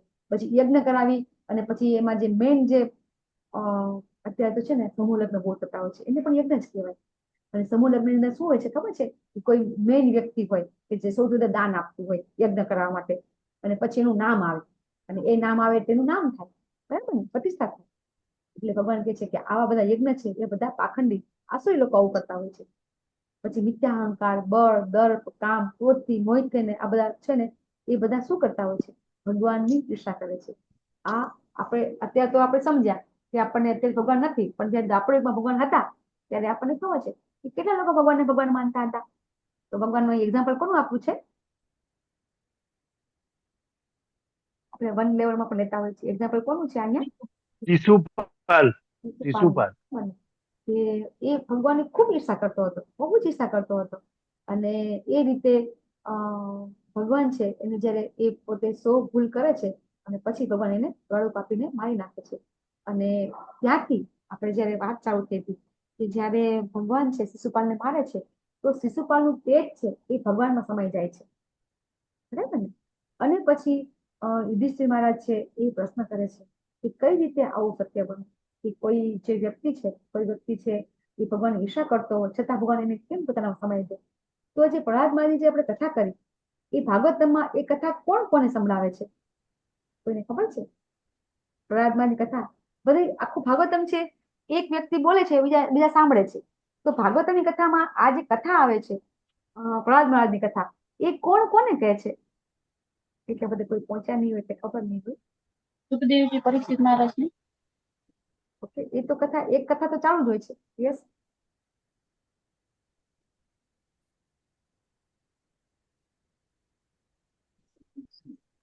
અવાજ બહુ ઓછો આવે છે, મને સમજાતું નથી.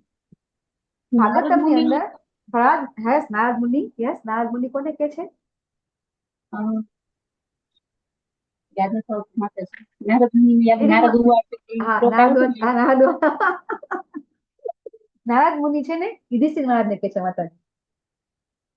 એટલે મેં આજે છે ને આખો બને એટલો સ્કંદ વાંચવાની કોશિશ કરી છે કે બધા એવું કહેતા હતા કે આજે નરસિંહ ચતુર્દશી છે તો બને એટલા નરસિંહ ભગવાનના અને પ્રહલાદ મહારાજના કથા વાંચવી એમ. એટલે આજે વાંચીએ ને માતાજી એટલે તો મને નથી યાદ રહેતું, કારણ કે આપણે એકવાર વાંચી લીધું છે, આપણે ભાગવતની પણ વાંચવામાં આવી ગયું છે, પણ આપણે બધા ભૂલી જઈએ છીએ. તો એ રીતે એ કથા છે એ નારદ મુનિ છે યુધિષ્ઠિર મહારાજને કહે છે. પરીક્ષિત મહારાજની સ્ટોરી તો આવે જ છે માતાજી, કે સુખદેવ મહારાજ પરીક્ષિત મહારાજને કહે છે. પછી એ રીતે સુખદેવ મહારાજ છે કથામાં નારદજી યુધિષ્ઠિર મહારાજને કહે છે. આપણે કહીએ ને એક કથામાં બે કથા આવે છે, એ રીતે કથા આવે છે. તો ભગવાન કહે છે કે જે આવા લોકો હોય ને એમને હું છે ને નિરંતર નરકમાં જ મૂક્યા રાખું છું. અલગ અલગ યોનિમાં ભટક્યા રાખે અને નરકમાં જ નાખું છું. આસુરી યોનિમાં જ નાખું છું. ભગવાન કહે છે અસુરી યોનિમાં જ નાખ્યા કરું છું, અને અલગ અલગ જેની કહેવાય કે ખૂબ ખરાબ કર્મ કરતા પછી છે નરકમાં મૂકવું છું. ભગવાન કહે છે આ બધા લોકોને. તો આપણે ચિંતા કરવાની જરૂર નથી. આપણે તો ભગવાન નામ લઈએ છીએ એટલે આપણા માટે આ બધું નથી. બરાબર ને? તો ભગવાન કહે છે કે આવા લોકો છે ને ક્યારેય ભગવાન સુધી પહોંચી શકતા નથી. તો આપણે શું કરવું જોઈએ? આપણે પણ, આપણામાં આસુરી ગુણ તો છે જ, આપણામાં પણ આસુરી ગુણો છે, અને આપણે છતાં પણ ભગવાન પાસે પહોંચવા માટે લાયક બની શકીએ છીએ. તો એક જ વસ્તુ તમને કીધી કે આપણે એક જગ્યાએ બેઠા હોય તો બે બાજુ ગતિ નહીં કરવાની, કોઈ પણ એક બાજુ જ ગતિ કરવાની. ભૌતિકતા બાજુ અને આધ્યાત્મિક બાજુ, બંને બાજુ આપણે ક્યારે ગતિ કરશું તો ભગવાન સુધી પહોંચી શકીશું નહીં. નો ડાઉટ કે આપણે આશ્રયોનીમાં તો નહીં જઈએ, બરાબર, પણ જે કે વારંવાર જન્મ મરણ તો ચાલ્યા જ કરશે, અને મુક્તિ તો ક્યારેય મળશે નહીં. એટલા માટે હંમેશા ગોલ છે આ ભગવદ ગીતાની અંદર આપણને સમજે છે ને કે આપણને આ જ શ્લોક થકી આપણે ભૌતિક દુનિયામાં પણ આપણે કઈ રીતે શ્રેષ્ઠ પ્રગતિ કરી એ સમજી શકાય છે. કે કોઈ વ્યક્તિ હોય ને એ એક જ વસ્તુ પકડી રાખે ને, કોઈ એક બિઝનેસ કરે તો એ બિઝનેસ એક બિઝનેસ એ ઓછામાં ઓછા 3 વર્ષ પકડી રાખે ને તો એની સફળતા મળે જ. પણ આજે એક બિઝનેસ કરે, મહિના પછી બીજો કરે, 6 મહિના પછી બીજો કરે, તો ક્યારે એને પોતાના બિઝનેસમાં ક્યારે એની સફળતા મળે નહીં. એવી રીતે સેમ કોઈ બી સ્ટુડન્ટ હોય, કોઈ વિદ્યાર્થી હોય, એ ક્યારેય એક ગોલ નથી કરી લે ને તો ચોક્કસ તે પ્રગતિ કરે. પણ ઘડીકમાં એમ કે હા મારે ભણવું છે, ઘડીકમાં નથી ભણવું છે, નથી ભણવું, તો ક્યારેય એ પોતાનું ધ્યેય સુધી પહોંચી શકે નહીં. એટલે ભગવાન અહીંયા આપણને જે સમજાવે છે કે કઈ રીતે આપણે પણ પોતે દ્રઢ મનોબળ રાખી અને આપણું ધ્યેય પ્રાપ્ત કરી શકીએ છીએ. ભગવાન કહે છે કે આસુરી લોકો છે ક્યાં જાય છે? તો નરકમાં જાય છે. અને ભાગવતની અંદર 5મા સ્કંદમાં, 12મા સ્કંદમાં, ગરુડ પુરાણમાં અલગ અલગ નરકનું બધું વાત છે. 28 પ્રકારના નરક છે, એનું વર્ણન છે. નરક તો અનેક પ્રકારના છે, પણ સુખદેવ મહારાજ પરીક્ષિત મહારાજને એમ કે છે કે આપણી પાસે સમય ઓછો છે, નરકની ચિંતા વાત બહુ કરવાની જરૂર નથી, કારણ કે આપણે ક્યાં નરકમાં જવું છે, બરાબર? એટલે ફક્ત 28 પ્રકારના નરકનું વર્ણન છે. રૌરવ નરક અને ઘણા બધા નરક છે એની અંદર એવું આવે છે કે કેવા નરકમાં આપણે કામ કરીએ તો ક્યાં જઈએ. આપણે વાંચીએ ભાગવતમાં શ્લોક આવે વિદુજીનો લીધો તો વિદુજી કેમ ચિંતા કરે છે બધા લોકો? વિદુજી ચિંતા એટલે કરે છે, વિદુજી છે પોતે યમરાજ છે, બરાબર? તો યમરાજનું કાર્ય શું છે? બધાને દંડ કરવાનો. તો પછી યમરાજને ગમતું નથી. ભલે કોઈ બી કોર્ટમાં કોઈ જજ હોય, બરાબર, અને એ જજ છે એ જજને જયારે ન્યાય આપવો હોય તો સજા આપવી એની નથી ગમતી હોતી, એને નથી ગમતું હોતું કે કોઈને મૃત્યુદંડ આપે, પણ આપવું પડે છે. એટલે એવી રીતે બહુ સરસ એની અંદર આવે છે. અને અહીંયા ભગવાન કહે છે નર્ક કોને કહે છે? તો કે કામ, ક્રોધ અને લોભ આ છે નર્કના દ્વાર છે. અને આપણે ભાગવતમની અંદર, ભગવદ ગીતામાં આપણે બીજા અધ્યાયથી જોતા રહ્યા છીએ, બરાબર? ધ્યાય તો વિષયાન સાથે આપણે ચાલુ કર્યું, અને પછી 6થા અધ્યાયમાં પણ અર્જુનજી ભગવાન 5મા અધ્યાયમાં ભગવાનને કહે છે કે કામ છે એ આ આપણો જે કઈ બી આપણી ઈચ્છા છે એ આપણે અર્જુનજી ભગવાનને પૂછે છે ને 5મા અધ્યાયમાં કે એવું કેમ થાય છે કે ન ઈચ્છા હોય તો પાપ થઈ જાય છે. ત્યારે ભગવાન કહે છે ને કે કામ એસ ક્રોધ રજોગુણ સમુદ્ભવ મહાસનો મહાપાપમાં વિધયનમ ઇહ વેરિણમ. ભગવાન કહે છે કે કામ છે એ કામના કારણે આ બધું થાય છે. તો અહીંયા પાછા ભગવાન કહે છે કે કામ, ક્રોધ અને લોભ એ છે એ નરકના દ્વાર છે. એટલે કામથી ક્રોધ ઉત્પન્ન થાય, ક્રોધથી મોહ, મોહથી લોભ, આ ચાલ્યા કરે છે. અને આ આપણે કહીએ છીએ કે મહાભારતમાં દુર્યોધન છે અથવા કૌરવો છે એનું બેસ્ટ એક્ઝામ્પલ છે. બરાબર, કે એ લોકોને પેલા કામ વાસના થઈ અને એનાથી એ પૂરી ન થઈ તો ક્રોધ આવ્યો અને પછી શું કર્યું એ લોકોએ? તો આપણે આ ચિત્રમાં તમે આગળ એમાં આપણે ઇલેવનમાં લેતા હોઈએ છીએ કે જે રાજ્ય છે એ રાજ્ય પડાવી પાડ્યું એ લોકોએ. બરાબર, તો એ રીતે એક પછી એક જે અનર્થ છે એ કોઈ દિવસ અનર્થ છે એ વધતા રહે, કોઈ ઘટે નહીં. એની ઉપર એ અનર્થ હોય આપણા, એ એક અનર્થ હોય એની ઉપર આપણે કામ કરીએ અથવા આપણે એ પૂર્તિ કરીએ તો એમાંથી બીજો અનર્થ થાય, ત્રીજો અનર્થ થાય. કોઈ દિવસ આપણી ઈચ્છા છે પૂરી થતી નથી. આપણે એક એક્ઝામ્પલ લેતા હોઈએ છીએ કે કોઈ બાળક હોય એની ઈચ્છા પૂરી થાય ને તો પણ તકલીફ, ન થાય તો પણ તકલીફ. પણ યાદ છે આપણે એક્ઝામ્પલ કઈ લેતા હોઈએ છીએ?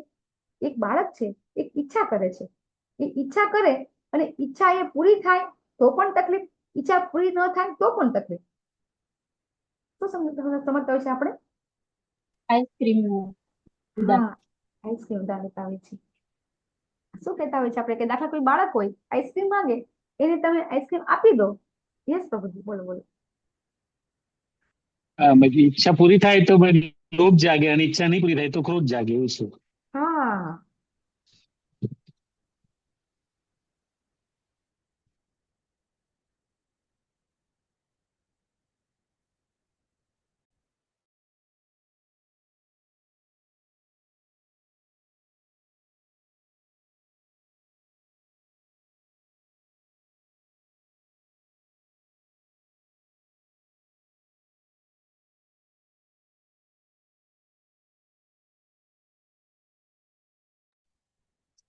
માફ કરશો, અવાજ આવતો હતો કઈ? સાયરન વાગી હતી મોટી? સાયરન અવાજ આવ્યો હતો કઈ? તો સાચી વાત છે કે ઈચ્છા છે ને એ ઈચ્છા પૂરી થાય તો પણ તકલીફ, ન થાય તો પણ તકલીફ. અને જે લોકો આ કામ વાસનાથી બચી ગયા છે અથવા તો કામ, ક્રોધ, લોભથી બચી ગયા છે ને એ જ લોકો છે ને એ આત્મ સાક્ષાત માટે અથવા તો કઈ પણ ભગવત ભક્તિ માટે અને આધ્યાત્મિક માર્ગ ઉપર પ્રગતિ કરી શકે છે. બીજા નથી કહી શકતા, ભગવાન પોતે કહે છે. તો હંમેશા આપણે આપણી ઈચ્છા છે એને આપણે કંટ્રોલ કરી શકતા નથી, પણ ઈચ્છાને આપણે વાળી શકીએ છીએ.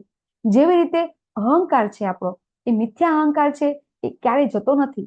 પણ મિથ્યા અહંકારને આપણે ટ્રુ અહંકારમાં કન્વર્ટ કરી શકીએ છીએ ને, એમ સેમ ઈચ્છાનું છે. ઈચ્છા ક્યારેય આપણી તૃપ્ત થતી નથી, ઈચ્છા ઉપર કંટ્રોલ થતો નથી.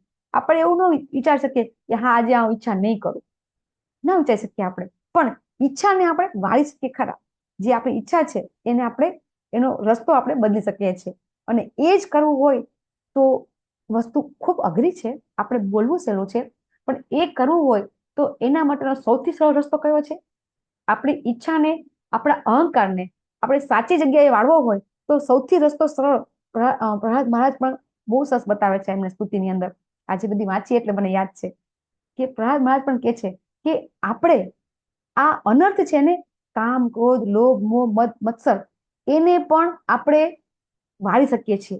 પ્રહલાદ મહારાજ પણ ઉપદેશમાં કહે છે કઈ રીતે. આપણે પણ કઈ રીતે આપણે ચર્ચા કરતા હોઈએ છીએ કે ખરેખર તો આ બધી વસ્તુ છે એ અઘરી છે. સરળ ભાગવતમાં આપણે રોજ બોલતા હોઈએ છીએ, નિત્યમ ભાગવત સેવયાથી આપણે કહીએ છીએ ને, અનર્થ દૂર થાય છે, આપણે બોલતા હોઈએ છીએ. તો નિત્યમ ભાગવત સેવયા ક્યારે થશે? નિત્ય આપણને કહીએ છીએ કે શૃણવતામ સ્વકથા કૃષ્ણ પુણ્ય શ્રવણ કીર્તન, બરાબર, નૈષ્ઠિકી ભક્તિ પ્રાપ્ત થશે આપણે કહીએ છીએ. નષ્ટ પ્રાયસ અભદ્રેશુ નિત્યમ ભાગવત સેવયા, તો ક્યારે થશે? નિત્ય ભાગવત સેવયા કેવી રીતે થશે? આપણું રોજ ભાગવતમાં આપણે ક્યારે આવી શકીશું? જ્યારે આપણે સાધુ સંગ કરીશું. એકલા એકલા નહીં થાય આપણાથી, એકલા એકલા નહીં થાય. એના માટે શું કરવું પડશે? આપણે સંગ કરવો છે. સંઘનો ખૂબ ખૂબ એટલે ખૂબ મહત્વ છે. આ સંગ કરીશું ને તો ચોક્કસથી આપણી પણ પરમ ગતિ થશે.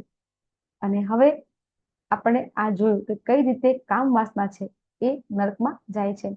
અને ભગવાન કહે છે કે જે શાસ્ત્રોને માનતા નથી અને પછી પોતાનું મન ધાર્યું કરે છે ને એ પણ પરમ ગતિ પામતો નથી. ચાણક્ય તો કહેતા જ હોય છે, ચાણક્યનું એક સૂત્ર છે કે જે વ્યક્તિ શાસ્ત્રમાં શ્રદ્ધા રાખતો નથી તે પશુ સમાન છે. અને પ્રભુપાદ પણ કહે છે કે જે વ્યક્તિ પાસે અથવા તો જે વ્યક્તિ છે એના ઘરની અંદર આપણે તો કહેતા હોય છે કે બુક નથી અથવા તો શાસ્ત્ર નથી, એનું ઘર પણ મનુષ્યનું ઘર નથી કહેવાતું. આપણી પાસે શાસ્ત્રો હોવા જોઈએ, આપણી પાસે બધા શાસ્ત્રો હોવા જોઈએ, પછી આપણે શાસ્ત્રનું જ્ઞાન હોવું જોઈએ અને એ શાસ્ત્રમાં જે કહે છે એની અવહેલના ન કરવી જોઈએ. આપણો કેટલામો નામ અપરાધ છે? સવારમાં આપણે રોજ નામ અપરાધ બોલીએ છીએ. હરે કૃષ્ણ. 10 નામ અપરાધ. એમાં વૈદિક શાસ્ત્રની અવહેલના ન કરવી અથવા તો કરવી એ અપરાધ છે. એ કયો અપરાધ છે? 10 અપરાધની અંદર ચોથા નંબરનો, હે ને? તો અહીંયા એ અપરાધ છે એ તો પદ્મપુરાણમાં લીધા છે, પણ ખરેખર તો ભગવાન પણ કહે છે કે શાસ્ત્રની અવહેલના ન કરવી જોઈએ અને જો એ કરે તો ક્યારે સુખી થાય નહીં. પણ આપણે ભગવાનનું ક્યાં માનવું છે? તો ભગવાન કહે છે કે શાસ્ત્રના નિયમ પરથી સમજવું જોઈએ કે કર્તવ્ય શું છે અને કર્તવ્ય નથી. અને આવા નિયમ અને નિયંત્રણ જાણીને મનુષ્ય એવી રીતે કર્મ કરવું જોઈએ કે જેથી તે ક્રમે ક્રમે ઉન્નતિ પામી શકે. તો આ આપણે કેવી રીતે કરી શકીશું? આપણે પણ શાસ્ત્રના નિયમ સમજી આપણું કર્તવ્ય કરી અને કયા નિયમ છે અને કયા યમ છે એ આપણને કેવી રીતે ખબર પડશે? તો સદગુરુના શરણે જવાથી. અહીંયા આપણને બહુ સરસ એક્ઝામ્પલ આપ્યું છે. અહીંયા કૃષ્ણ બલરામ છે, ભગવાન કૃષ્ણ અને બલરામ છે જે મુંડન કરેલું છે, બરાબર ને? શું કામ? કે એ ભગવાન પોતે ગુરુ પાસે શિક્ષા લેવા જાય છે. શું કામ લેવા જાય છે? કે એ નિયમો છે એમને પણ જાણવા જોઈએ. તો ભગવાન તો નિયમ જાણે જ છે, આપણને ખબર છે, તો એ આપણને બતાવવા માંગે છે.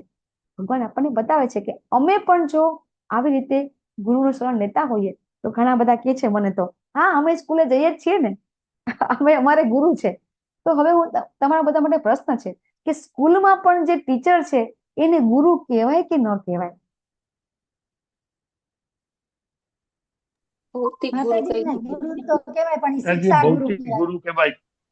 ભૌતિક ગુરુ કહેવાય, આધ્યાત્મિક ગુરુ નહીં કહેવાય. યસ, ગુરુ એને નથી કહી શકતા પ્રભુજી, એને આપણે શિક્ષક, ગુરુ તો કૃષ્ણ સુધી લઈ જાય આપણને. હા, એને આપણે ગુરુ નથી કહી શકતા. એટલે જ મારે હમણાં ચર્ચા થઈ હતી કે એ ટીચર છે, શિક્ષક તમે કહી શકીએ છીએ આપણે એને આપણે આચાર્ય કહી શકીએ છીએ, પણ ગુરુ નથી કહી શકતા આપણે. જો આચાર્ય છે ને તો આચાર્ય કોને કહેવાય? કે જે પોતાના આચરણ દ્વારા શીખડાવે એને આચાર્ય કહેવાય, બરાબર? તો એ આચાર્ય આપણે કહી શકાય છે, પણ એને ગુરુ આપણે નથી કહી શકતા. કારણ કે ગુરુ એટલે તો ગુરુ તો આપણે એને જ કહીએ છીએ કે જે આપણને ભગવાન સુધી લઈ જાય. તો અત્યારના શિક્ષણમાં તો શું થયું છે પ્રભુજી કે એ લોકો અત્યારના શિક્ષણથી છોકરાઓ અથવા તો બાળકો, વિદ્યાર્થીઓ ભગવાનથી દૂર જઈ રહ્યા છે. એવું છે ને? અત્યારનું શિક્ષણ છે, પ્રભુપાદ તો બહુ જ એમનું લેક્ચરની અંદર બહુ પ્રવાદ કહેતા હોય છે કે અત્યારનું શિક્ષણ જે છે એ બાળકોને નરકમાં લઈ જાય છે. અત્યારનું શિક્ષણ બાળકોને નરક તરફ, કારણ કે એ ક્યારે જો ભગવાન તરફ ન લઈ જાય એટલે શું થયું? ભગવાનથી વિરુદ્ધ લઈ જાય છે, બરાબર ને? તો ભગવાનથી વિરુદ્ધ એટલે શું? નરક જ થયું ને? તો અત્યારનું શિક્ષણ છે એટલા માટે આપણે બાળકોને આપણા જો આપણી પાસે ગુરુકુલ હોય, આપણે જ્યાં રહેતા હોય ત્યાં ઇસ્કોન મંદિરમાં ગુરુકુલ હોય તો આપણા બાળકોને ચોક્કસથી ગુરુકુલમાં મોકલવા જોઈએ. અને ગુરુકુલમાં ન મોકલી શકીએ તો આપણે આપણા બાળકોને શ્લોક બોલવાથી ચાલુ કરવાથી આપણે એમને જ્ઞાન આપવાનું ચાલુ કરવું જોઈએ. નહીંતર શું થશે કે આપણા બાળકોમાં આસુરી ગુણ તો આપણા બધામાં છે જ, અને એ વધારે પછી તેને કહેવાય કે ફૂલશે ફાલશે, અને એનાથી શું થશે કે દેવી ગુણો પ્રકટ થવાથી આઘાતી જશે. તો ચોક્કસથી આપણે આપણા બાળકોને પણ ભગવદ ગીતાનું જ્ઞાન આપવું જરૂરી છે. તમારો ખૂબ ખૂબ આભાર. વાંચા કલ્પતરુભ્યશ્ચ કૃપા સિંધુભ્યૈવ ચ પતિતાનાં પાવનેભ્યો વૈષ્ણવેભ્યો નમો નમઃ. અનંત કોટિ વૈષ્ણવવંદની જય. જગતગુરુ શિલા પ્રભુપાદની જય. શ્રીમદ ભગવદ ગીતા ભાગવતમ ચૈતન્યમૃત રામાયણની જય. સદગુરુ દેવની જય. હરે કૃષ્ણ કૃષ્ણ કૃષ્ણ હરે હરે, હરે રામ રામ રામ હરે હરે. બહુ જ સહેલો અધ્યાય તો આજનો, એકદમ હરે કૃષ્ણ, ખૂબ સહેલો અધ્યાય તો આજનો.